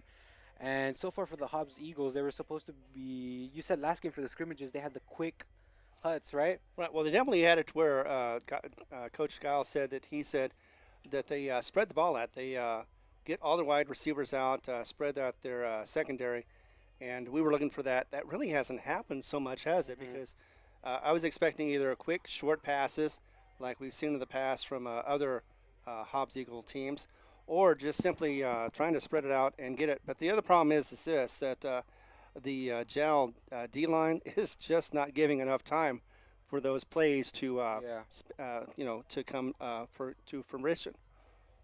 So, yeah, it's definitely one of those situations where Jal is leading right now. I'm sure they feel that they got some things they need to work on. They're not strong on certain positions. And the other thing I'm thinking about is how are they going to do in the second half after they played almost, like most of them played offense, defense all this game.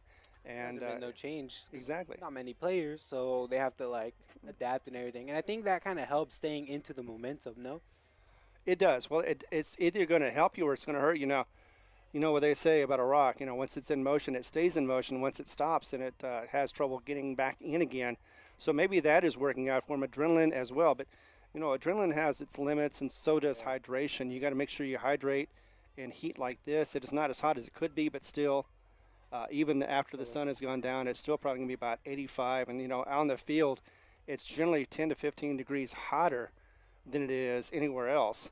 So that is something that Jal's going to have to contend with. However, it's going to take a mighty, mighty fall for them to have to start worrying about this one with a 34-point lead. Although I did hear you guys say last week that once they score this, it's in the book, and that was when it was like 24 to 12, I believe it was, or no, not 12, 24 to 8, and it looked like at the time it might have been, but Tularosa came back, had 3 quick scores, and the 2-point conversions, and almost made it a tie ball game. But yeah, that was then. This is now. Right now, it's nowhere near being tied. We've got about 6 minutes to go with 3 after that for the warm up.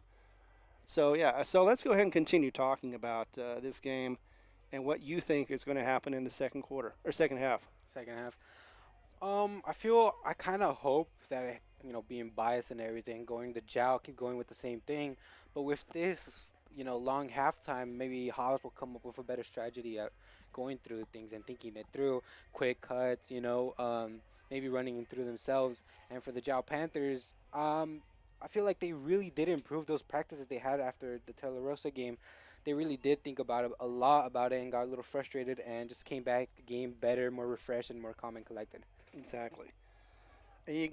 And you know what? I think basically it's sometimes, your second half adjustments help and sometimes they don't, because it's both sides. They both either adjust or they don't. I mean, Jal, I don't see them adjusting a whole lot. The only thing that I see them that they're doing is maybe they're getting ready for next week's Dexter team, or maybe they're getting ready for Eunice down the road, or you never know what's going to happen. And speaking of which, Eunice right now is at the end of the first quarter, they've got a score of 28-6 over Ropes, and that's at the end of the first quarter. So yeah, they got to get geared up, not only for this game, but also the conference games ahead of them.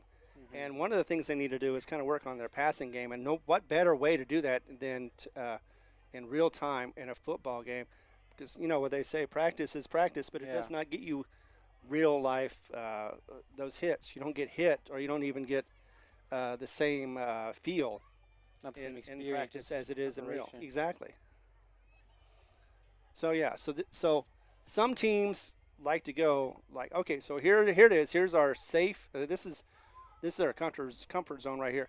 Let's see if we can step outside of it and still play as well, like we did last year. Because last year, like you said, we saw this team just march up and down the field. They were able to stop. In fact, sometimes it wasn't even the offense on the field marching up and down. It was the defense that was just saying, hey, give me the ball. We'll take it down the field. And they did that. That was last year. Of course, you said lots of seniors, they graduated. That's what they do. You got to start off with a whole new lineup, and sometimes it takes a moment or two to get their footing. I think right now, today, though, they're playing just like they did against Centennial in the first week, better than they did last week against Tularosa. So we're seeing that team, in my eyes anyway, that they're playing. Coming back, I believe so too. Yeah. Like, I kind of do see the old team coming back. But, it's not the same as new people. They're a bit faster, because back then they were stronger and more defense was way better. Right. But now they're a bit more faster and a bit smart about it with the interceptions a little bit there, and with the passes too. And then the little crevices they can sneak through in, because before just rammed through in. So we don't know. That's a little different there, but it's basically the same thing. Exactly. And, the goal for anybody, especially have a good, strong O-line, be able to get past the O-line and get into the secondary. And once that, then you've assured yourself 10 yards, a first down in most cases, and you are moving the ball down the field. I mean, if anything else, that's what you want to do. You want to do little plays, whether it be run or pass, get them into the 10 yards, and then, that makes it easier. When you got a 2nd and 2 or a 1st and 10, that makes it easier to move the ball. When you have a 3rd and long, then it's a mental challenge sometimes. People get that in their head that it's 3rd and long, and they need to make that first down. And sometimes, even with their best intentions, they tend to foul up, mess up, try to run without the ball, whatever it is, or even try to extend the play. I've seen that a couple of times too, where a player will try to extend the play and instead just lose the ball, and instead of getting the first down, they've turned the ball over. Yeah, and so far with the Jal Panthers, the only enemy that they truly have would be the penalties, the flags going against them. That's what happened mostly with the Tularosa game, and with the Centennials. Mostly every single game they've been going on and on with the flags against them. But other than that, they've been doing great. It's just the flags are against them, Exactly, and you know that the coaches would say is just fundamentals, and you know it's easy. Just don't jump. You know, it's even with basketball too. Never leave your feet, especially on the line. You want to stay there and wait for the ball to move. Don't think you see the ball moving. Don't hear the guy saying hut hut hut. You know, trying to get you off sides. Everybody should already know that that is their goal. It's just sometimes you get so eager to get to the ball. Sometimes you make these little fundamental mistakes, and it costs you 5 yards, or it can even cost you first down. So, yeah, just keep the fundamentals both sides. I'm expecting very little change as far as Jal. They're you know, hey, if it ain't broke, don't fix it. You know. Yeah. So they're going to go ahead and come out here. Maybe throw a little bit more, just see if they can. And meanwhile, I'm expecting just the opposite from Hobbs. I think they're going to run, but they're going to start off with doing the same thing Tularosa did, see if they can get some success off of that, get the quick no-huddle offense in here, try to get some passes, try to get them short, long, you know, whichever one is going to be more effective. I would expect the short pass first, and then once they get into the rhythm, maybe get some long passes that they can hit in stride for a quick score. But again, I'm not a coach, so that's why I'm up here and not down there, you know, making the big money. But hey, you know, it's just a feeling, just a hunch. I've been wrong, I've been right. So From what we see from like a upwards vision and what we can exactly see from up here. I think we got about 3 minutes left before this third quarter gets started. I do believe that I think it ended just now. no, it's going to come up Is with it? 3 Oh. because they always get 3 minutes for a warm up. That the other thing is this: I'm pretty sure that Hobbs is going to get the ball. They did kick off to the first, so yeah, they should be getting the ball in the third quarter. So they're going to see if they can make a difference as far as moving the ball down the field. Oh, by the way, we also have the LED lights, so if there is a score, they will do the strobe flash. So just be aware of that. All the stadiums seems like now have that strobe light with the LEDs. Clovis has purple in theirs because their color is purple, so it makes sense. And no, they did not go with it 3 minutes. So they're getting ready for the kickoff to start the third quarter. Thank you very much, by the way, for listening. I am Ron. I am taking the place of Adam for today. As we would say, he's out on assignment. Or maybe he's got homework. I don't know. Either way, and Jockson is with me as well. Tiff is back at the studio monitoring us, making sure it's going well. We are lined up for the kick off for Jal. Rodriguez At the with the 40. kick. Yes, and that is off, and it looks like it's a pretty good one. Up there it is. And it's pushed out of bounds. Number 14 had the ball. I don't know who pushed him. Someone pushed him out. Leighton Nichols had the ball, and he had a good run back. In fact, he got it all the way back to the 40-yard line of Hobbs. So it'll be probably one of their better starts. Actually, no, I'm looking at the wrong spot. It is at the 33, 32. Yeah. Either way, still not a bad start for Hobbs. First down, Hobbs Eagles, as they get this third quarter started, and so do we. They're waiting over there. There's about 8 seconds left on the play clock. He's got to hurry quickly.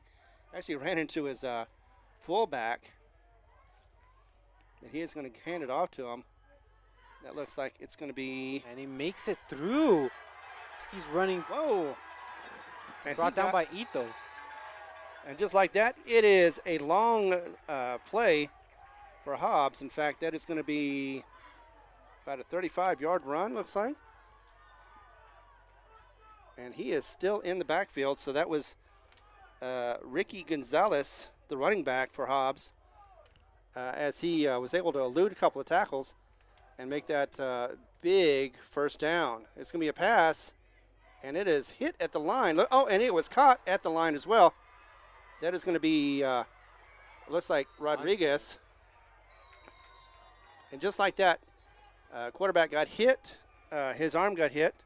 It was, as he threw the ball, it was in his throwing motion. It went up. It was a lame duck. It was caught by Rodriguez. And looks like, unless there is a penalty on this. There is. There is. So Hobbs avoiding a bullet right there, because that would have been an easy interception. It would have been quick, too. We going back and Exactly. forth into the field. Yeah, because that was the second play, and that was a hold on the all right, so that was a hold on the defense. So a hold negates that play, and it should give Hobbs a whole new set of downs.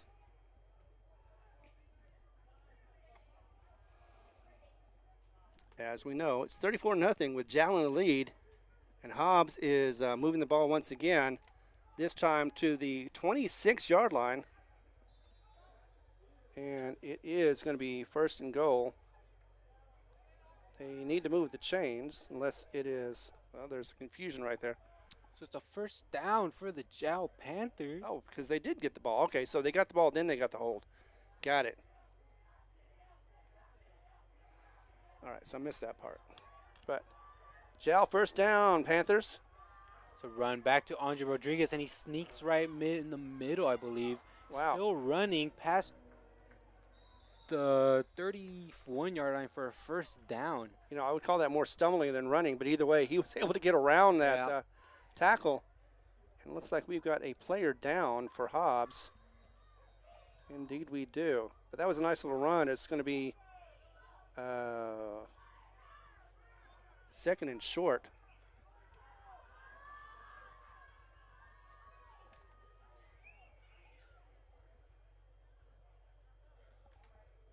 Okay, as the let's go ahead and go to break since we have an injury timeout. You're listening to, or you're watching Jal Panther football on YouTube. Be back in a moment. The staff of the Jal Public School District is proud of their Jal Panthers. Those late practices, hard work, and dedication paid off. Go Panthers! Jal schools have continually provided a quality education and safe environment for the students. Jal Public School System is on the move. Are you ready? Jal Public Schools, another proud sponsor of all Lee County athletics and academics. All right, the player that was injured has gotten up and was unaided to the sideline. That was Leo Vasquez. So he is all right, thankfully. Nobody got hurt on that one. Just a scary moment there. But still, meantime, it is going to be Jal Panther ball, and they've got it at the, looks like, can't see where the ball is right now. Looks like it's at the, oh, there it is. 23 respectively. And that was, now it's first. So they lost about 5 yards on a penalty, looks like, because it is now 1st and 12 for the Jal Panthers. Once again in the I formation, set to run with about 8 seconds, and they hike it. Pass it to Andre, but he's brought down. He was brought down pretty quickly, and that was, 40, I think so. let's see, one of the players that was involved was Kenyon Garrick for Hobbs. So we're looking at basically 2nd and 10. He made about 2 yards. So I'll go back. Oh, no, actually it's 11, looks like. Thought he got back to the line of scrimmage, but not quite. He's about a yard away. So 2nd and 11. As Jal is set once again to go in the I formation. 7 seconds on the play clock. And he's going to keep it. And rumble up for a couple of yards. Looks like, let's see. In the play, Kenyon Carrier was one of them that was in on the tackle, as well as J.J. Riza. So we're looking at 3rd down and 10. Got maybe a yard off of that one from forward progress, as actually looks like 2. So we're going to give them 3rd and 9. And at this point right now, Jal doesn't have a whole lot of urgency, and that's fine. They've got a 34-point lead, so they really don't need to be urgent. For anything else, they just want to kind of run the clock down. Handoff. That looks like it's going to be Rodriguez. And he runs it up for a good game, but not enough for a first down. It's going to be short about 3 yards. And I'm just going to make it a 4th and about 3. So they're kind of deep in their territory, but that hasn't stopped Jal from trying to run another play. They have not, as far as I remember, they haven't punted the ball. They really haven't needed to either. It could be one of those situations where they're trying to line up and get a jump start from the defense for a 5-yard penalty.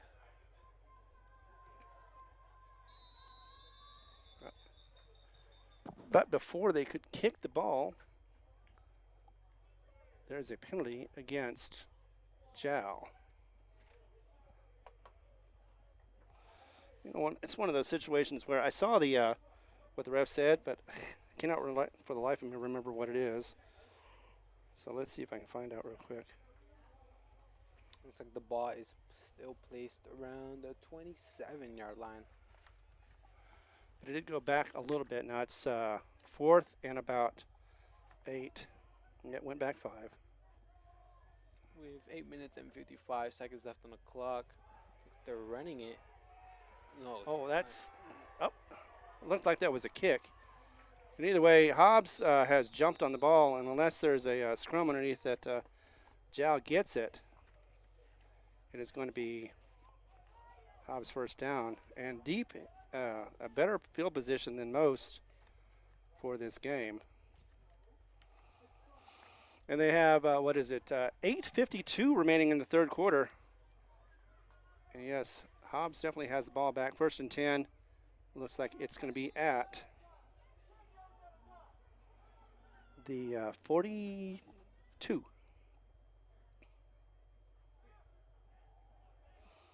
There we go. All right, Hobbs lining up to set. Like 2 to the left, 2 to the right, 1 in the back. No, they're going to be having a man in motion. It's going to be a keeper. Or no, actually, no, he did hand it off, but went nowhere. In fact, he went back a couple of yards. Number 16. Yes, indeed. 16 ran the ball. That is Victor Moncuro, I believe. That's Raul Garcia. Got the wrong number. Raul Garcia. He tried to run it around the outside. Wasn't able to get beyond the defenders and lost about 3 yards. So that's 2nd and 13. Looks like he's going to go for a pass. This time it's going to be a zip, bam. Hit his receiver on the stride and all the way in for a touchdown. That is going to be a 61-yard pass. That went to, let's see, it looked like that was number 14. That's Lawton Nicholas, the slot receiver. And just like that, Hobbs is now on the board. They have scratched the no-hitter, so to speak. And now looks like you're going to kick for a field goal. PAT. All right, and as they do so, it's going to be a left-footed kicker. It is up and it is good. Score is now a little closer. Hobbs in the game, 34-7, but still Jal in the lead, and they're going to get the ball when we come back right after this break.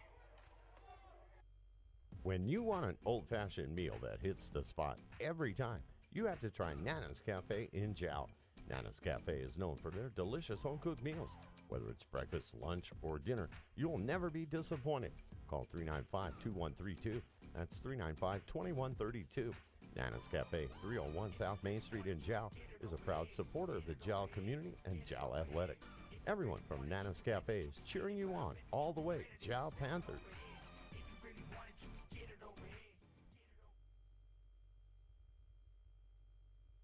All right, we are back.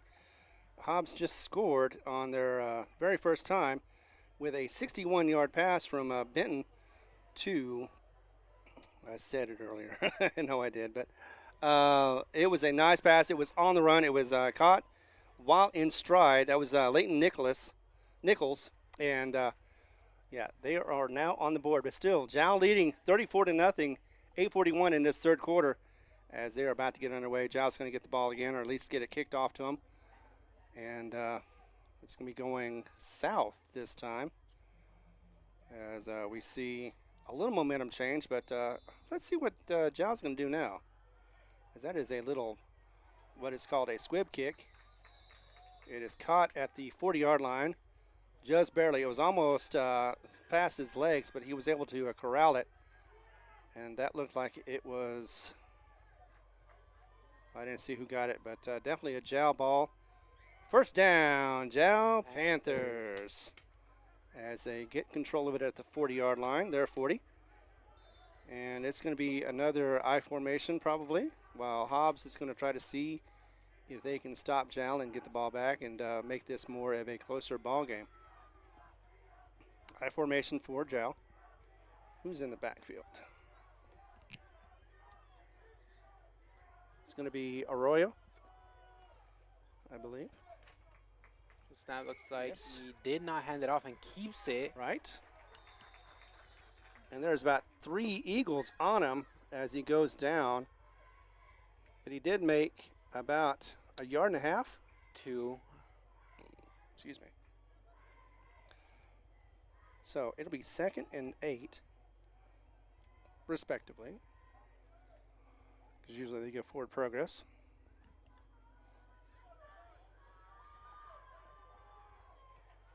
Getting ready for the snap. There's only 3 rushing for Hobbs. As once again, it's a run play to, Andre. Think so. I think it's Arroyo, number 11. Yep, that was Arroyo, and he made it close to the first down. Not quite, though. Looks like it's going to be 3rd and about a yard.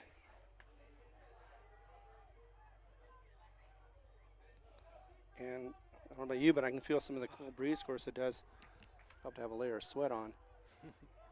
All right. Once again, I formation. We got one man moving, though. He is moving over, shifting from left to right. That would be Elijah Wagner.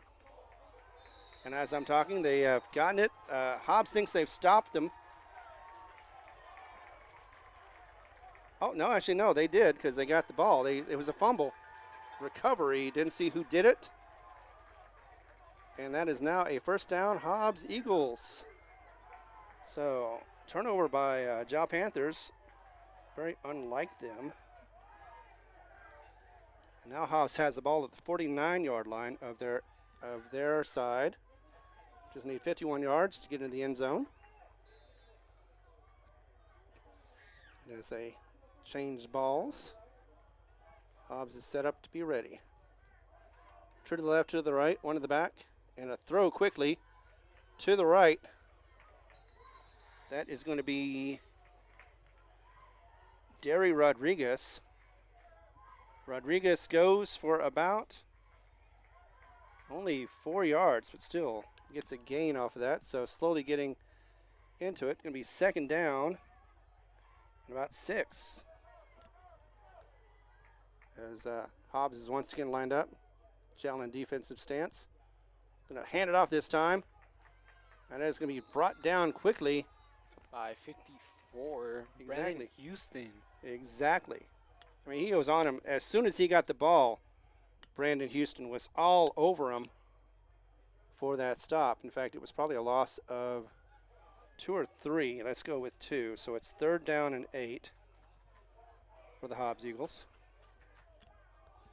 As once again back, faking the handoff. This time going to throw the ball. And that is good for a first down and more. That is a nice arm shove out of the way. Got it down about the 21. And that is, for Hobbs, Adrian Morrow. A good play. First down, Hobbs Eagles, as that was very athletic. And Hobbs already, once again, they are employing the no-huddle offense. And I do believe timeout. Looks like a timeout. Yes, by Jal. Jal not liking the direction this is going so far. They're unable to slow down Hobbs, and they want to talk about it. We'll talk about it, too. We'll come back in just a moment whenever we hear a word from our sponsors. The staff of the Jal Public School District is proud of their Jal Panthers. Those late practices, hard work, and dedication paid off. Go Panthers! Jal schools have continually provided a quality education and safe environment for the students. Jal Public School System is on the move. Are you ready? Jal Public Schools, another proud sponsor of all Lee County athletics and academics. All right, welcome back to football action, Jal football action here at Hobbs Stadium, Hobbs Watson Stadium. You know, before we get into it, just a reminder, we'll be talking about it later on too, that next week Dexter is going to be the opponent. And last year, of course, you remember Jal just slaughtered them 50-0. Of course, we'll talk about that later as well. But right now, Hobbs threatening, not quite inside the red zone, but moving the ball quite efficiently enough to where Jal had to call a timeout. It is now 1st and 10 at the, 23, 24-yard line. Here we go. So pass. And that is going to go into the end zone. That was about a 24-yard pass, and that was to a very happy Eagle. And that is, let's see, Braddock? 11. Betty, right? And already, just like that, I got to change that too. I didn't even change that they scored first time. So we're at 34, 2 unanswered scores by the Hobbs Eagles. Still, it's kind of a runaway for Jal, but it's getting a little closer, or at least breathing room-wise, with 6:08 left in this third quarter for Hobbs.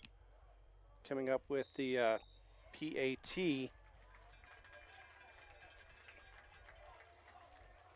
That looked like it was off to the right. So PAT no good. 13-34 is what the score is. Jal, though, in the lead. And just like that, 2 quick scores. And Jal's should be getting the ball back here in just a moment. But we are going to go ahead and take another break. We'll be back in about 30 seconds right here on the No More Broadcasting System. Jal Dental and Medical Clinic are proud of their Jal Panthers. Success is not an accident, it's hard work and perseverance. Jal Dental Clinic welcomes you to check out their new facility at 423 South 3rd Street. For more information, call 575-395-2205. The Jal Dental and Medical Clinic will serve patients in rural communities, making dental services and preventative care easily accessible. The Jal Dental and Medical Clinic are proud to sponsor Lee County Athletics. All right, we are back live here at Watson Stadium. Score is now 34-13. Hobbs has had back-to-back scores and unanswered by Jal. Of course, they did 34 points in the first half. I really don't need to score anymore, but I'm sure they'll want to, because this is more of a warm-up game than anything else for the rest of the season. So we're about to get underway. Hobbs is going to kick it off. Looks like we've got let's see, a newbie in the back, but he didn't quite make it back there. As Jal gets the ball, and it is pushed back, but not before getting to about the 28-29 yard line. And that is under the pile. I thought that was Arroyo, but that wasn't who got the ball, I don't think. I don't think so either. Yeah, well, I thought he was going to have the ball, but he didn't when he came up. Either way, first down, Jal Panthers. And that's going to be at the 27. Yeah. Yep, 27-yard line for a first down, 1st and 10. We've got 6:01 remaining in the third quarter. Plenty of time left for both sides for certain, as the temperatures are starting to cool down a little bit. If the wind picks up, it definitely will cool down. And as we do so, looks like another I formation for our Jal Panthers. And there is a whistle. Oh, is it too many men on the field? Maybe that's what it is. Look, they switched for 10 for 23. Maybe that's what it was. Because I'm thinking now that's, it means, you know, of course, when you're trying to find something, you can never find it right on time. And then when you don't need it, you don't think about looking for it. But either way, backed up 5 yards. 1st and 15 for Jal. Andre As they, takes it. yeah, as they run the ball. Looks like it could have been fumbled, but it was after the fact. So no loss of the ball. Oh, that's a delay of game. Okay, so those are delay of games, so that makes sense. not always able to look at the clock and the action at the same time. It's hard to tell. But that was 2 delay of games for Jal. So that's about 3 or 4 overall in this game. Snap looks like there's a pass again to Andre for another 3-yard gain. Well, technically that's a handoff, but yes. Yeah. That is a great handoff over to Rodriguez. Rodriguez is able to get at least a couple of yards to make it a third and short, third and about 3, which was a lot better than what they had before. Of course, that penalty did help. So 3rd and 3 is what we've got looking at for Jal. See if they can make a couple of yards, get a first down, and keep the ball. Another handoff again. It looked like he got tripped up, but he did manage to get through one. Kind of a trip and then a tackle before he got brought down. And not before, though, he got a first down as well. For Jal Panther, first down. Yes, sir. Yes, sir. So that was Aurora again. Rodriguez. And he did good. He did a great job. Like I said, avoiding a couple of takedowns, was able to get it enough. Just made it enough for a first down. Once again, handoff. No, he's going to keep the ball. This time it's going to go to the left. He's going to make at least 5 yards right there before he gets touched, and he gets tackled by a couple of Eagles for another first down. Yep, I think he made about 15 on that one. Looks like because they're moving the chains. Couldn't see exactly who was involved in that tackle, but I know there was 2 Eagles that got involved. It's one of those things where, you look with the binoculars, you can see better, but you can also lose it so easily. That was a bobbled hike. Was able to get it under control. He ran for about 3 yards, though, so he didn't lose anything at all. And Cervantes made it a gain instead.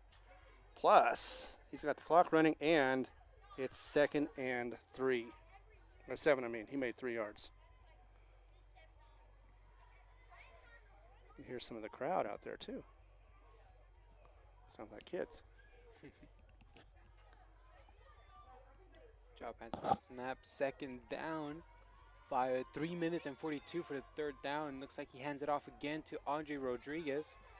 And he found a hole, and a bigger hole, and got tripped up. Otherwise, it could have been almost all the way. Looked like that was, I saw 60 there. I don't think it was, but either way.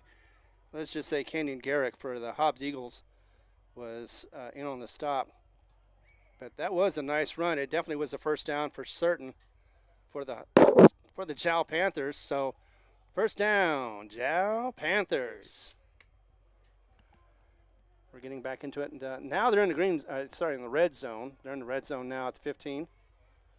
Another one. This time another keeper gets 2 Eagles to tackle him. One of them's going to be Samuel. I do believe that is Samuel. Yes. Zambrati. I know the family. He is a good player, and he has been working hard to become part of this JV team. All right, let's go into 2nd down. Or is it 3rd down? I thought it was 3rd down, but maybe it's 2nd down. I didn't change that. And 7. He keeps it. Again.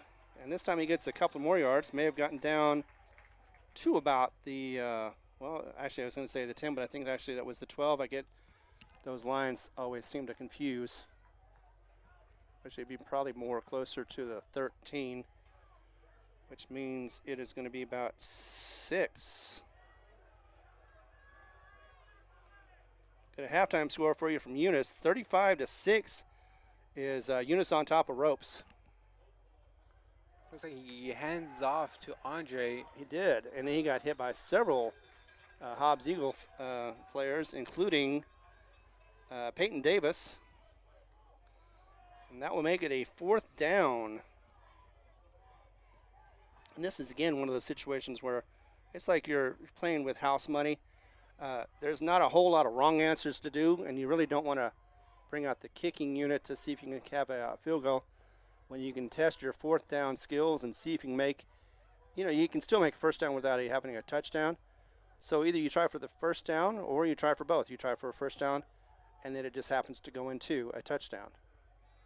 And once again, though, timeout is called. It's either something didn't look right, or they were trying to get an offsides and it didn't happen. So either way, timeout, Jal. We're going to take a timeout with it. Come back in about 30 seconds, right here on the No Mark Broadcasting System.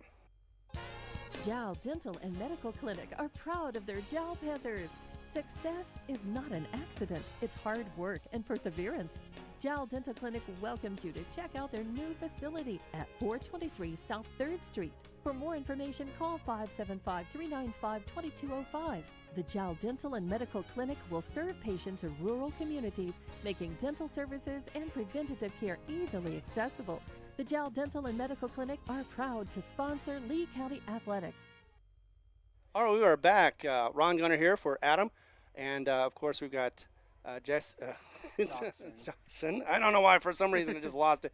Just give us our sponsors. Sponsors for the Panthers is City of Jal, Panther Energy, Iron Horse Sports Grill, Nana's Cafe, Jal Schools, Jal Dental Clinic, Woolworth Community Library, Panther Drive-In, Eunice Pump, and Supply. Thank you very much. Yes, indeed. Without you guys, this would not be on the internet. 4th down and about 5. They tried for the offsides. It didn't work.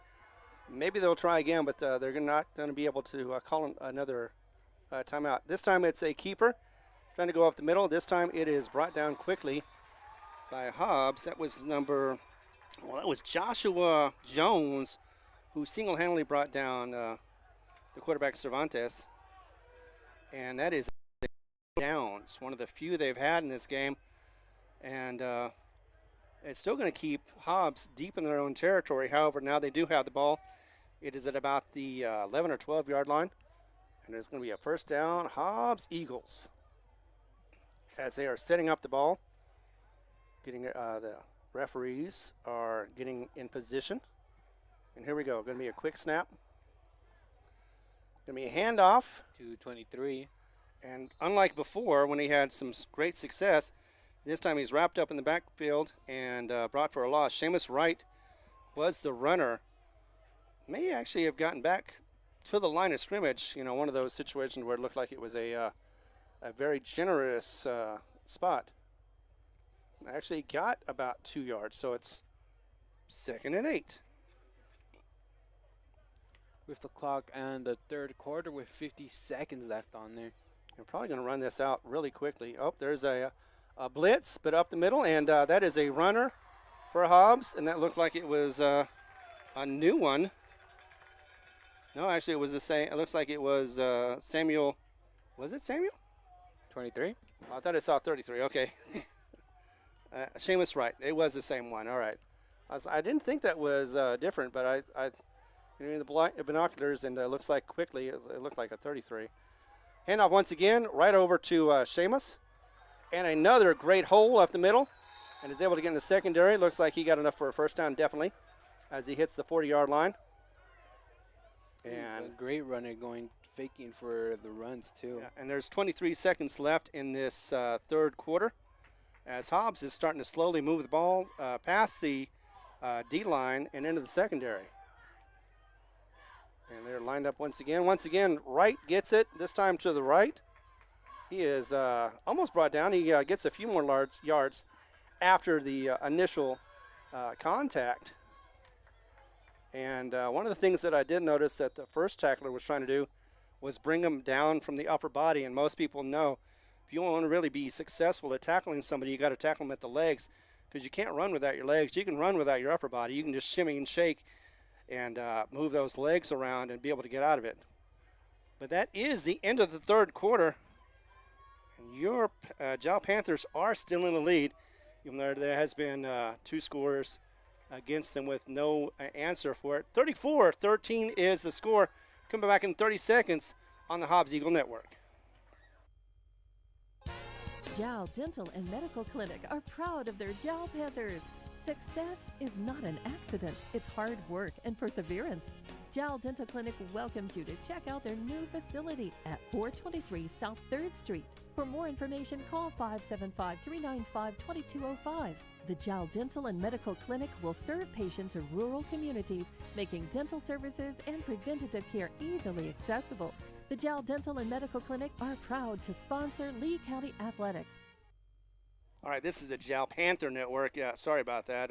Just had a brain fart for a moment. but I do remember. All right, so it looks like we've got a confusion on the. Okay, no, they're just. I know what it is now. There was confusion on the chains because they forgot it was the fourth quarter, so they had to move sides. It was a very minute move, but still, they were not in line. Now they are getting to where they need to be, and as soon as they get set, that is when the refs are going to let the play start. So first play of the fourth quarter, Hobbs has the ball. Looks like it's going to be a second down and about 6, and that is going to be at the 46-yard line. Going back pass. Actually, no, it's already gone. And that is up the field for beyond a first down. And that is easy, like Sunday morning for the Hobbs player known as Bradley Beatty, brother of the quarterback of the Hobbs Eagles.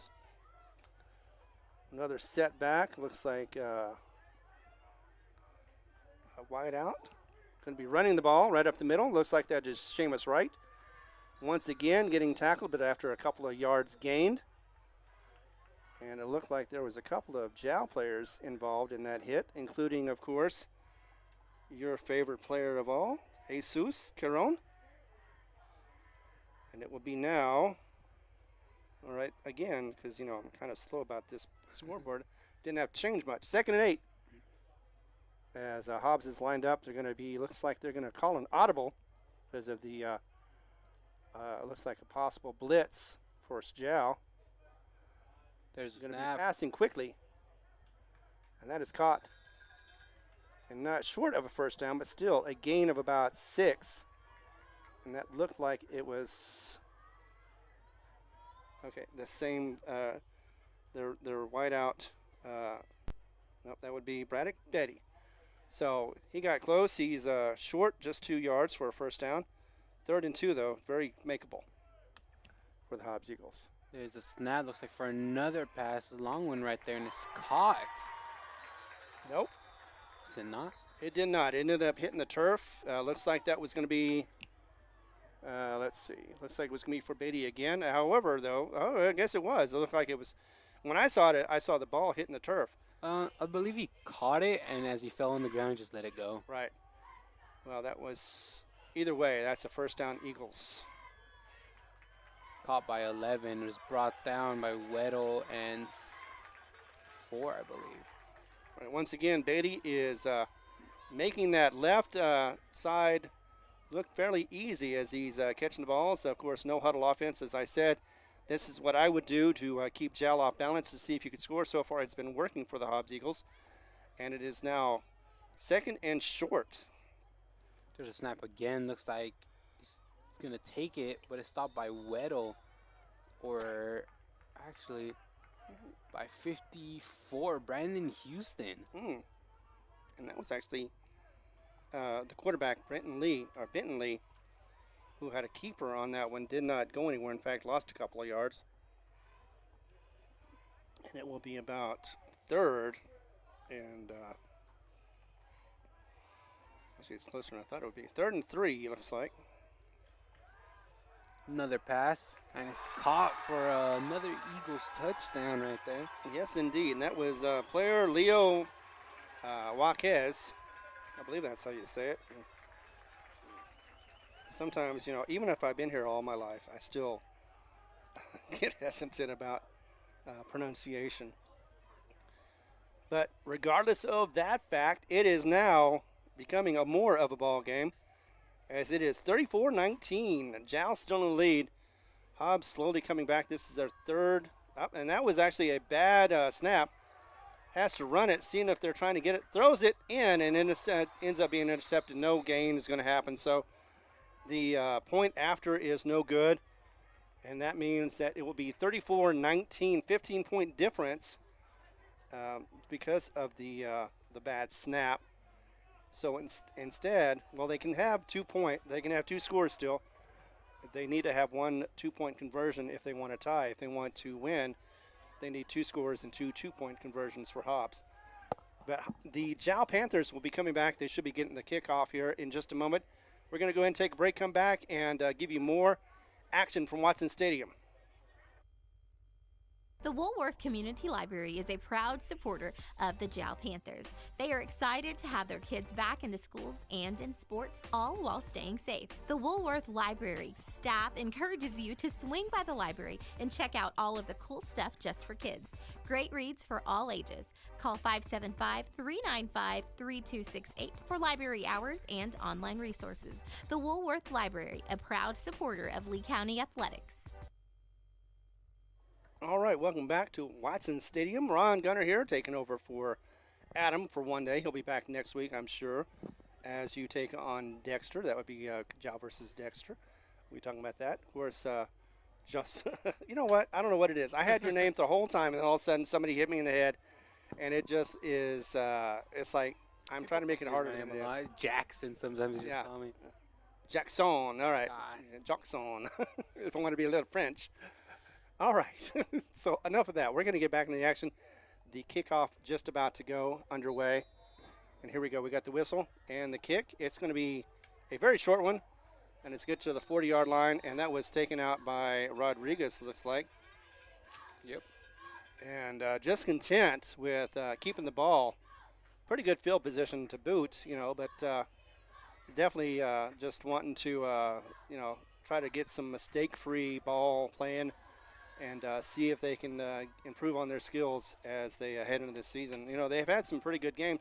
Last week was suspect in the second half, but we talked about that. And so far, hard to say whether it's just inexperience from the fast offense or if it's fatigue or maybe it's a little bit of both. But we'll see right now, see if they can move the ball down the field in this possession. Hobbs lining up on their side. Jal on theirs. I formation. It's going to be a keeper. And Cervantes gets about 3 at best.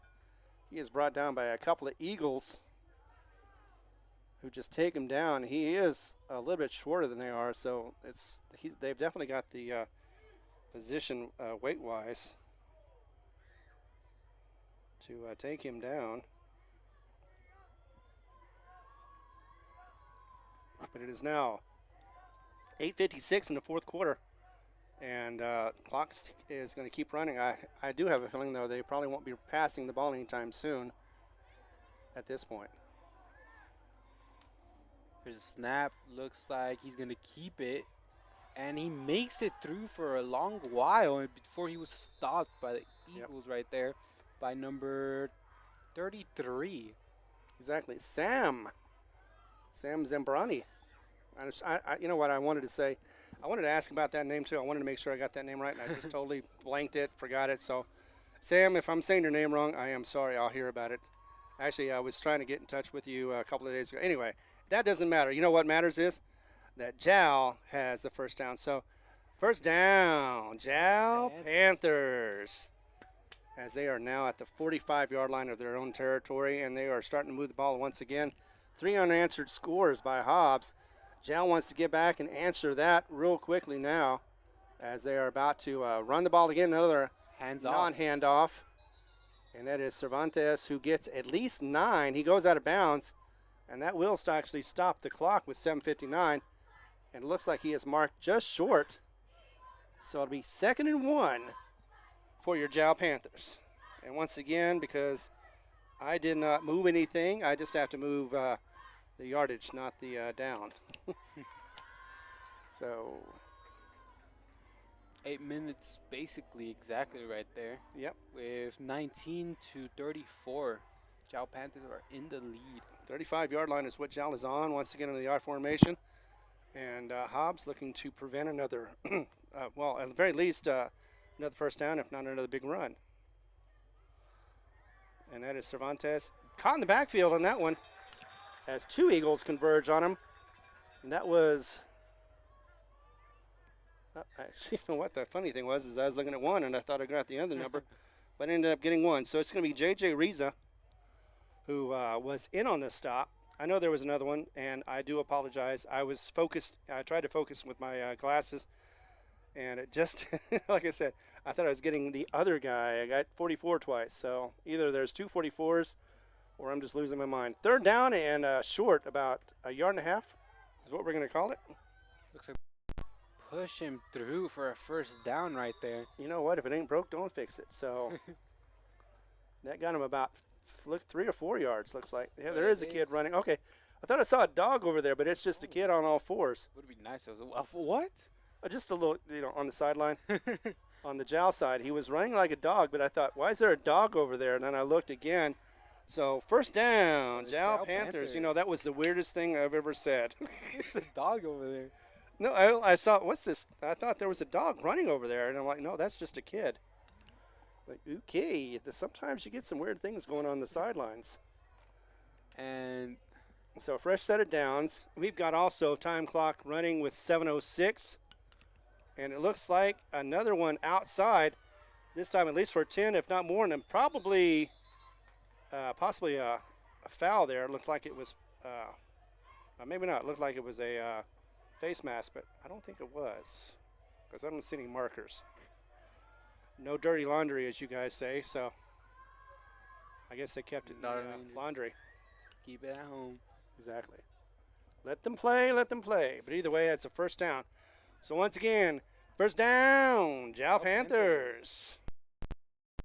20-yard line. They're just inside the red zone. And once again, this is the first time since the second quarter that Jal is in striking distance. Who's it going to be? Looks like he Rodriguez. does hand it off. Yes, he did. And he got about 5 good yards before 2 tackles brought him down. Maybe it was even 3. Looks like that was a lot of numbers. Let's see if I can sort it out. J.J. Riza, Aiden Glum, and Lucas Chavers. No, that's Chavers. But either way, third down. And it's going to be about, that was a lot of work for just a couple of yards. Looks like it's a 3rd and 6. Oh, no, 2nd and 6. All right. Trying to jump ahead here. Replays. All right. We didn't. Go with the Jal Panthers getting ready for the snap. There it is. Looks like he keeps it. He went, started left, juked right. Wasn't able to get past the one player that got him down quickly. And that is, once again, Jerome Meredith. So well done, Jerome, for taking him down. And it was a nice gain, though, enough to, at least it wasn't a loss. That's usually what happens. He juked left, went right, was able to get past one backer, but not the second one. So Cervantes was able to get a couple of yards. It is now 3rd down at about 5. Once again, I formation. They're very happy with that, or very comfortable with that formation. Clock's running, 4 minutes and 50 seconds. That's the other goal they wanted to have, too. Caught in the backfield, though. That was a handoff, looked like. No, it wasn't, actually. It was the keeper. Just the defense was all over him, swarmed him, got him in the backfield. And now there's a whistle. Timeout, Hobbs, as they just realized that they may get the ball back. And they want to have some more time to be able to play with. So first timeout for Hobbs. We're going to take a timeout, quick timeout as well, as you listen to Jal Panthers on the YouTube network. If you're tuning in right now, you're in for a treat. And Panther Drive-In has lots of them. You may know them from their delicious burgers and fries, chicken strips, steak fingers, or if you have a sweet tooth, ice cream. Panther Drive-In has a broad menu. Open Monday through Saturday from 9 a.m. to 9 p.m. Call 575-395-2173. That's 395-2173 to place your order. Panther Drive-In, another proud supporter of Jal Panthers. All right, we are back with action as Jal is contemplating whether they want to possibly kick a field goal or go for it on 4th down. They've been usually going for it, I've noticed. They've got nothing to lose. They might go for it. But we'll see the formation here just a second. They are taking their time.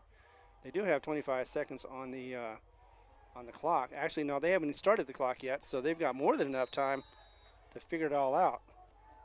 And they getting them to jump off sides will not really help them out too much. Here we go. They're going for it.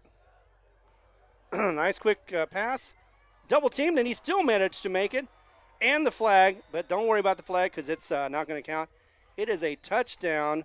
That is going to be for Jal. It's going to be a 21-yard pass, and they're going to negate the PI unless, yep, they negated it. So it should be 40. Yes, it is 40-19 so far to make a cushion of this lead for Jal as we're heading into 4:26. Not much of a chance, although I'm sure they said this last week, not much of a chance for anybody to come back. But you know what? It ain't over till it's over. Until the zeros are up, it's never over. 4 minutes and 26 seconds left on the clock, too. It looks like they're going for a 2-point conversion once again. Ever since that second try, they have not been kicking the PATs. A quarterback option. He goes over to, oh man, that hurt. That had to hurt a little bit. Rodriguez, who was in the backfield, got caught by the Eagles, and there was no chance for a 2-point conversion. So 40-19, a 21-point lead. That's 3 scores is what Hobbs would have to do, but they have very little time. They do have 2 timeouts, but it's 4:26. We're going to keep it right here. Just keep it simple, just to be able to talk about what's going on in this game. And remind you that not only is there a game next week for Jal, but there's also a game for the Hobbs Eagles tomorrow as they face 2-0 Roswell Coyotes. We're going to be here at 7 o'clock, 6:45, the kickoff, the pregame. Also on YouTube. We're also going to be on Cool 95.7. That'll be me and Ty Friend. Ty Friend's going to be the one calling that game. I know you're all thankful about that. I'm going to be doing color as well as what Josh Kahn does, and that is run the camera.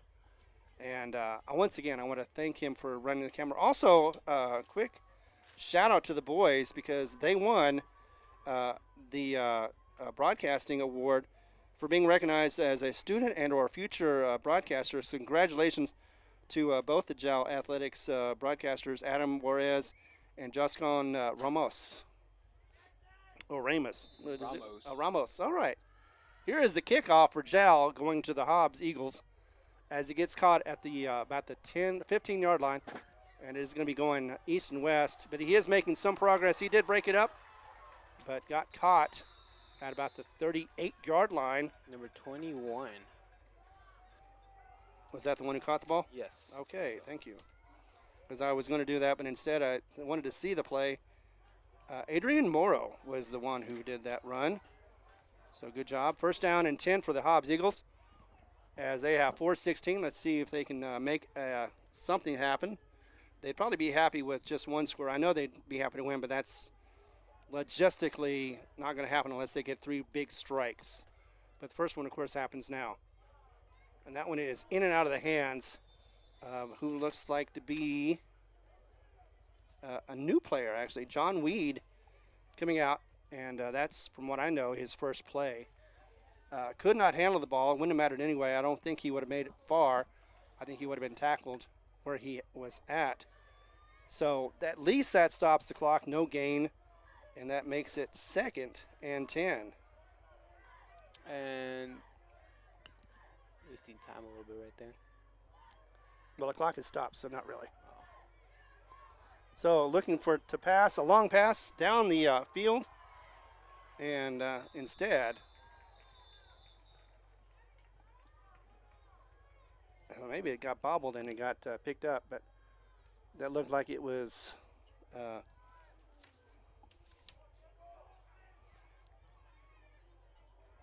it Ricky Gonzalez? Ricky Gonzalez that had the ball.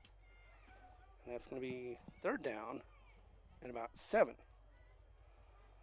They're at kind of in the field where I have to move around to make sure I see it. There's a blitz going as he throws the ball, and it's going to be picked off, and that is going to be by Arroyo.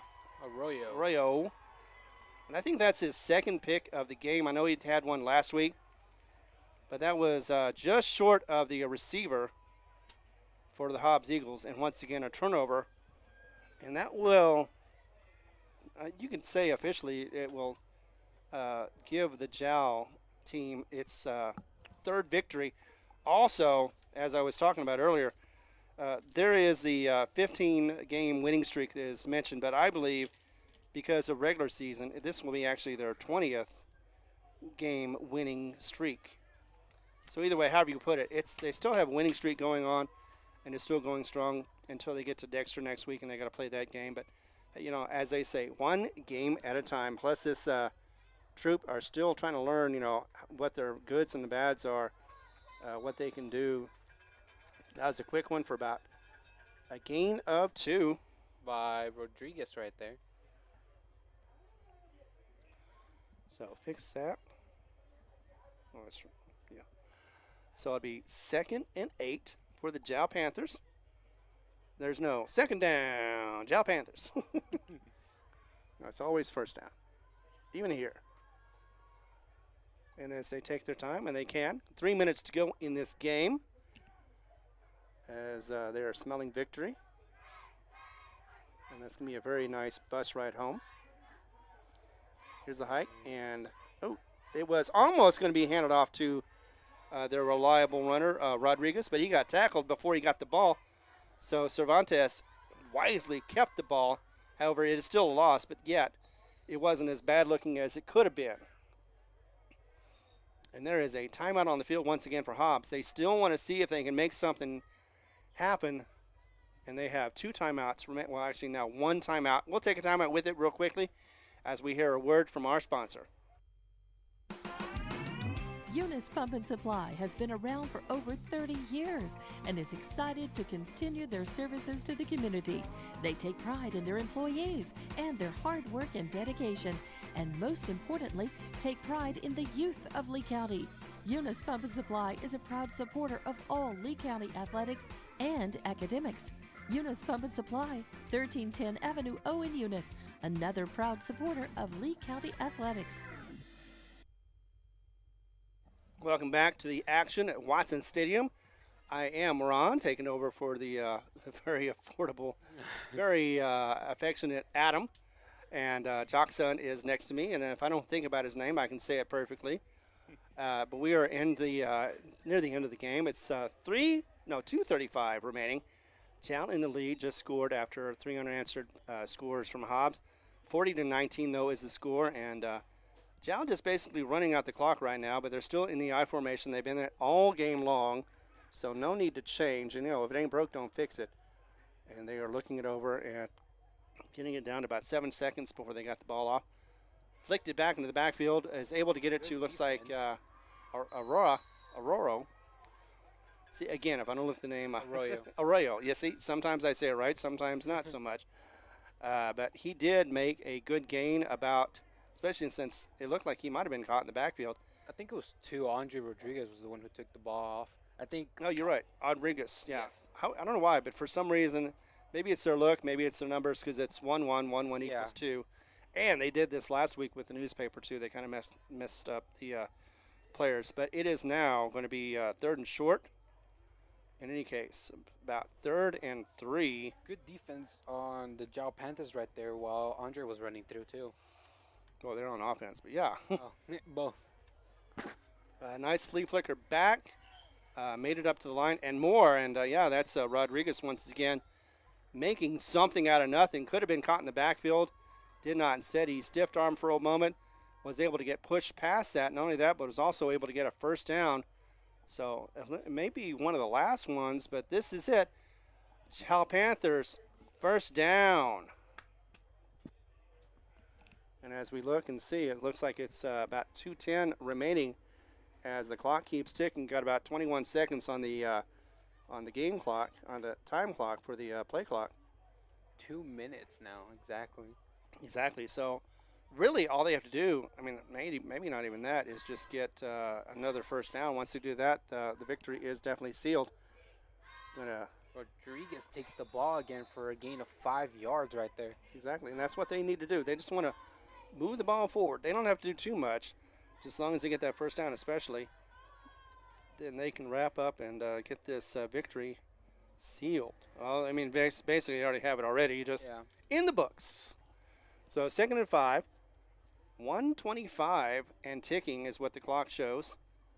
And, this is a nice night. I mean, I like nights like this when it cools down. Even though you're sweaty, it still kind of cools you down just enough bit. where it's We still live in New Mexico, a little hot. Oh, I know. And this year's been hotter than normal. It's usually I'm used to cold deserts, but this time around not. Quick snap and a kneel down, and that's pretty much going to be it. They've got about 40 seconds or 35 seconds, and the game clock is about at 54. All they have to do is just one more down, and that, my friends, is the ball game. 3rd and 4 for the Jal Panthers at their own, 48? It looks like that's going to be it, because all they have to do is just kneel it down one more time. They can run out the clock. There's no more timeouts for the Hobbs Eagles, and this one shall go in the books. And they're waiting until they don't have to wait until now, because now they can run it any time, and boom. And that is, as they say, the game. Final score is going to be 40-19.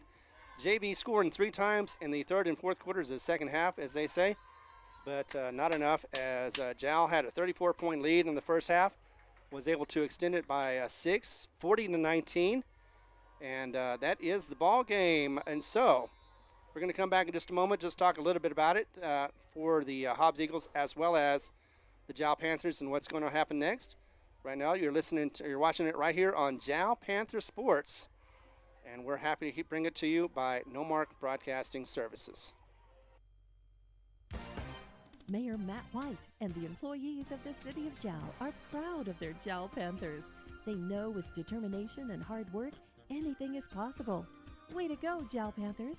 For information on the City of Jal, call 395-3340. That's 395-3340. The City of Jal, 309 South Main Street.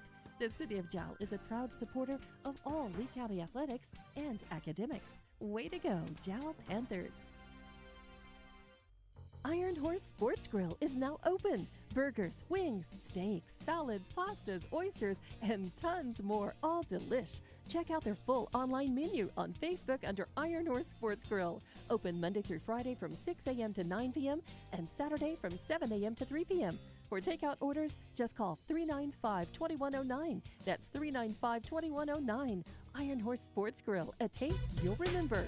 The staff of the Jal Public School District is proud of their Jal Panthers. Those late practices, hard work, and dedication paid off. Go Panthers! Jal schools have continually provided a quality education and safe environment for the students. Jal Public School System is on the move. Are you ready? Jal Public Schools, another proud sponsor of all Lee County athletics and academics. All right, we are back live at Watson Stadium, where the final score is 40-39. Jal did win this game. 34 points was the first half. And you know what? I always said that if I got a chance like this, it'd be once in a blue moon. And you know what happened yesterday and even today? A super blue moon. Really? And and it's the closest yesterday was the closest the moon is going to be to the Earth. So yeah, it was fitting that I got a call yesterday and said, "Do you want to do a little play-by-play?" And I said, "Hey, it must be a blue moon," and it was. But you know what? I don't know about you, Jackson, but I had fun, and I think you did too. And this is basically it's just a game. So it was a good game. The best thing about it, nobody got hurt, right? No serious injuries. Yeah, also one stop of the play, but so far it's a good game. Both teams did really great. And plus, it was so good that we're going to let every school have Monday off because it's Labor Day weekend. Yes. So we're going to have that, and hopefully you have some great Labor Day plans. But also, for the Hobbs Eagles fans, address you for a moment. We've got the Roswell game going on tomorrow. Roswell 2-0, Hobbs is 1-1. If you've been following them. And it's going to be the first game for the Hobbs Eagles, the home season opener here. Plus, it'll be Military Appreciation Day, which means if you're in the military or you were in the military, all you have to do is just show that you were in the military and you can get in for free. And that's always a great thing. We'll have a halftime show where it's going to honor our military and first responders as well. On the other side, Jal is going to be going over to Dexter yeah, for their homecoming as well. exactly. So, hey, homecoming's going all around on both sides. Basically you have a short non-conference, and then, of course, once you get into conference, actually our homecoming is next week. It's going to be against Lovington after Roswell. So we have Military Appreciation Week, followed by the next week, which is going to be Lovington, and that'll be our homecoming. But I'll talk about that tomorrow. But in the meantime, we'll go back to the fact that Jal is going to be playing a tough Dexter team. Although last year, I don't know if you remember this or not, because you said your memory was A little foggy. yeah, but it was an early ending for that one for Dexter. They ended up winning that one 50-0 over Dexter. That was back at September 9th. And, that actually was the first time they played Dexter since 2007. And they were actually riding a 2-game losing streak against Dexter going back to 2007, where they had lost 42-0, Jal did. Before that, 2006, it was just a 13-0 blanking of Jal over Dexter was over Jal. But Dexter this year so far has had some strong scores. First one against Cloudcroft, 54-0. West Las Vegas, they played them, and it was 40-27. And I don't know about what's going to happen tomorrow. They're going to be playing Hagerman. Looks like it's going to be a pretty simple one for Dexter. Hagerman being 1-1. However, just because one team is 2-0 and the other one is 1-1, that does not mean it's a necessary automatic victory. You still got to play the game, and mistakes are made, injuries can happen, anything can happen. That's why you play the game. It's that that's why I call it playing on the field. If you did it on paper, it'd be a totally different game. Yeah. So, anything you want to add to this as far as how you feel? Has Jal improved? I mean, you saw them in the first week; they looked really strong. Second week, they got A little frustrated, Right. little, surprise attack by Torlosa. But I feel like I'm excited for the game that's coming up, too. They're doing really well. They've picked up a lot of the games. There was no surprise, no quick huts by Hobbs today, was there? well, there was towards the third quarter. Yeah. And but- that may have been the reason why they started getting a couple of scores. However, they could only go so far with that. Yeah, and being unbiased at both teams did really well, and being biased, Jal Panthers won. Right. And here's the thing, though. You kind of want to. I mean, I was kind of surprised that they kept their first team. Jal did. Yeah. However, on the other hand, you have to do what you have to do. If you feel like you're the coach and you feel like you got to stick with your A team, as some people call them, or their first squad, and make sure that they get the reps, make sure they get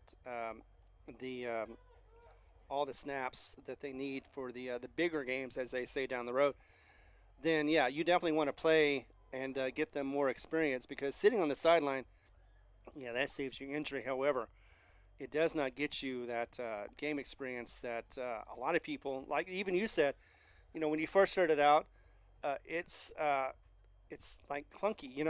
You do things because you're overthinking about it.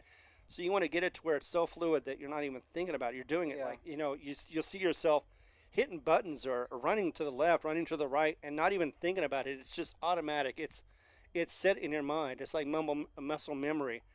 So Get into Yeah. habits. exactly. So get you game prepared for the games that are really going to be tough. These are not all going to be like this, where it's just basically what they say, a walk in the park. Mhm. But this one, again, closes out with Hobbs JV and Jal winning 40-19. I am Ron Gunner, filling in for Adam, and Jock's on. Tiffany back at the station, and just hoping that you have a great 4th of July. Labor Day weekend. Yeah, I wish it was back in July. That would be more time this year. But either way, then it'd be a hotter summer. Yeah. All right, for all of us, thank you very much for watching, and we'll be back again next week as we take on Dexter. Take care. Have a good night.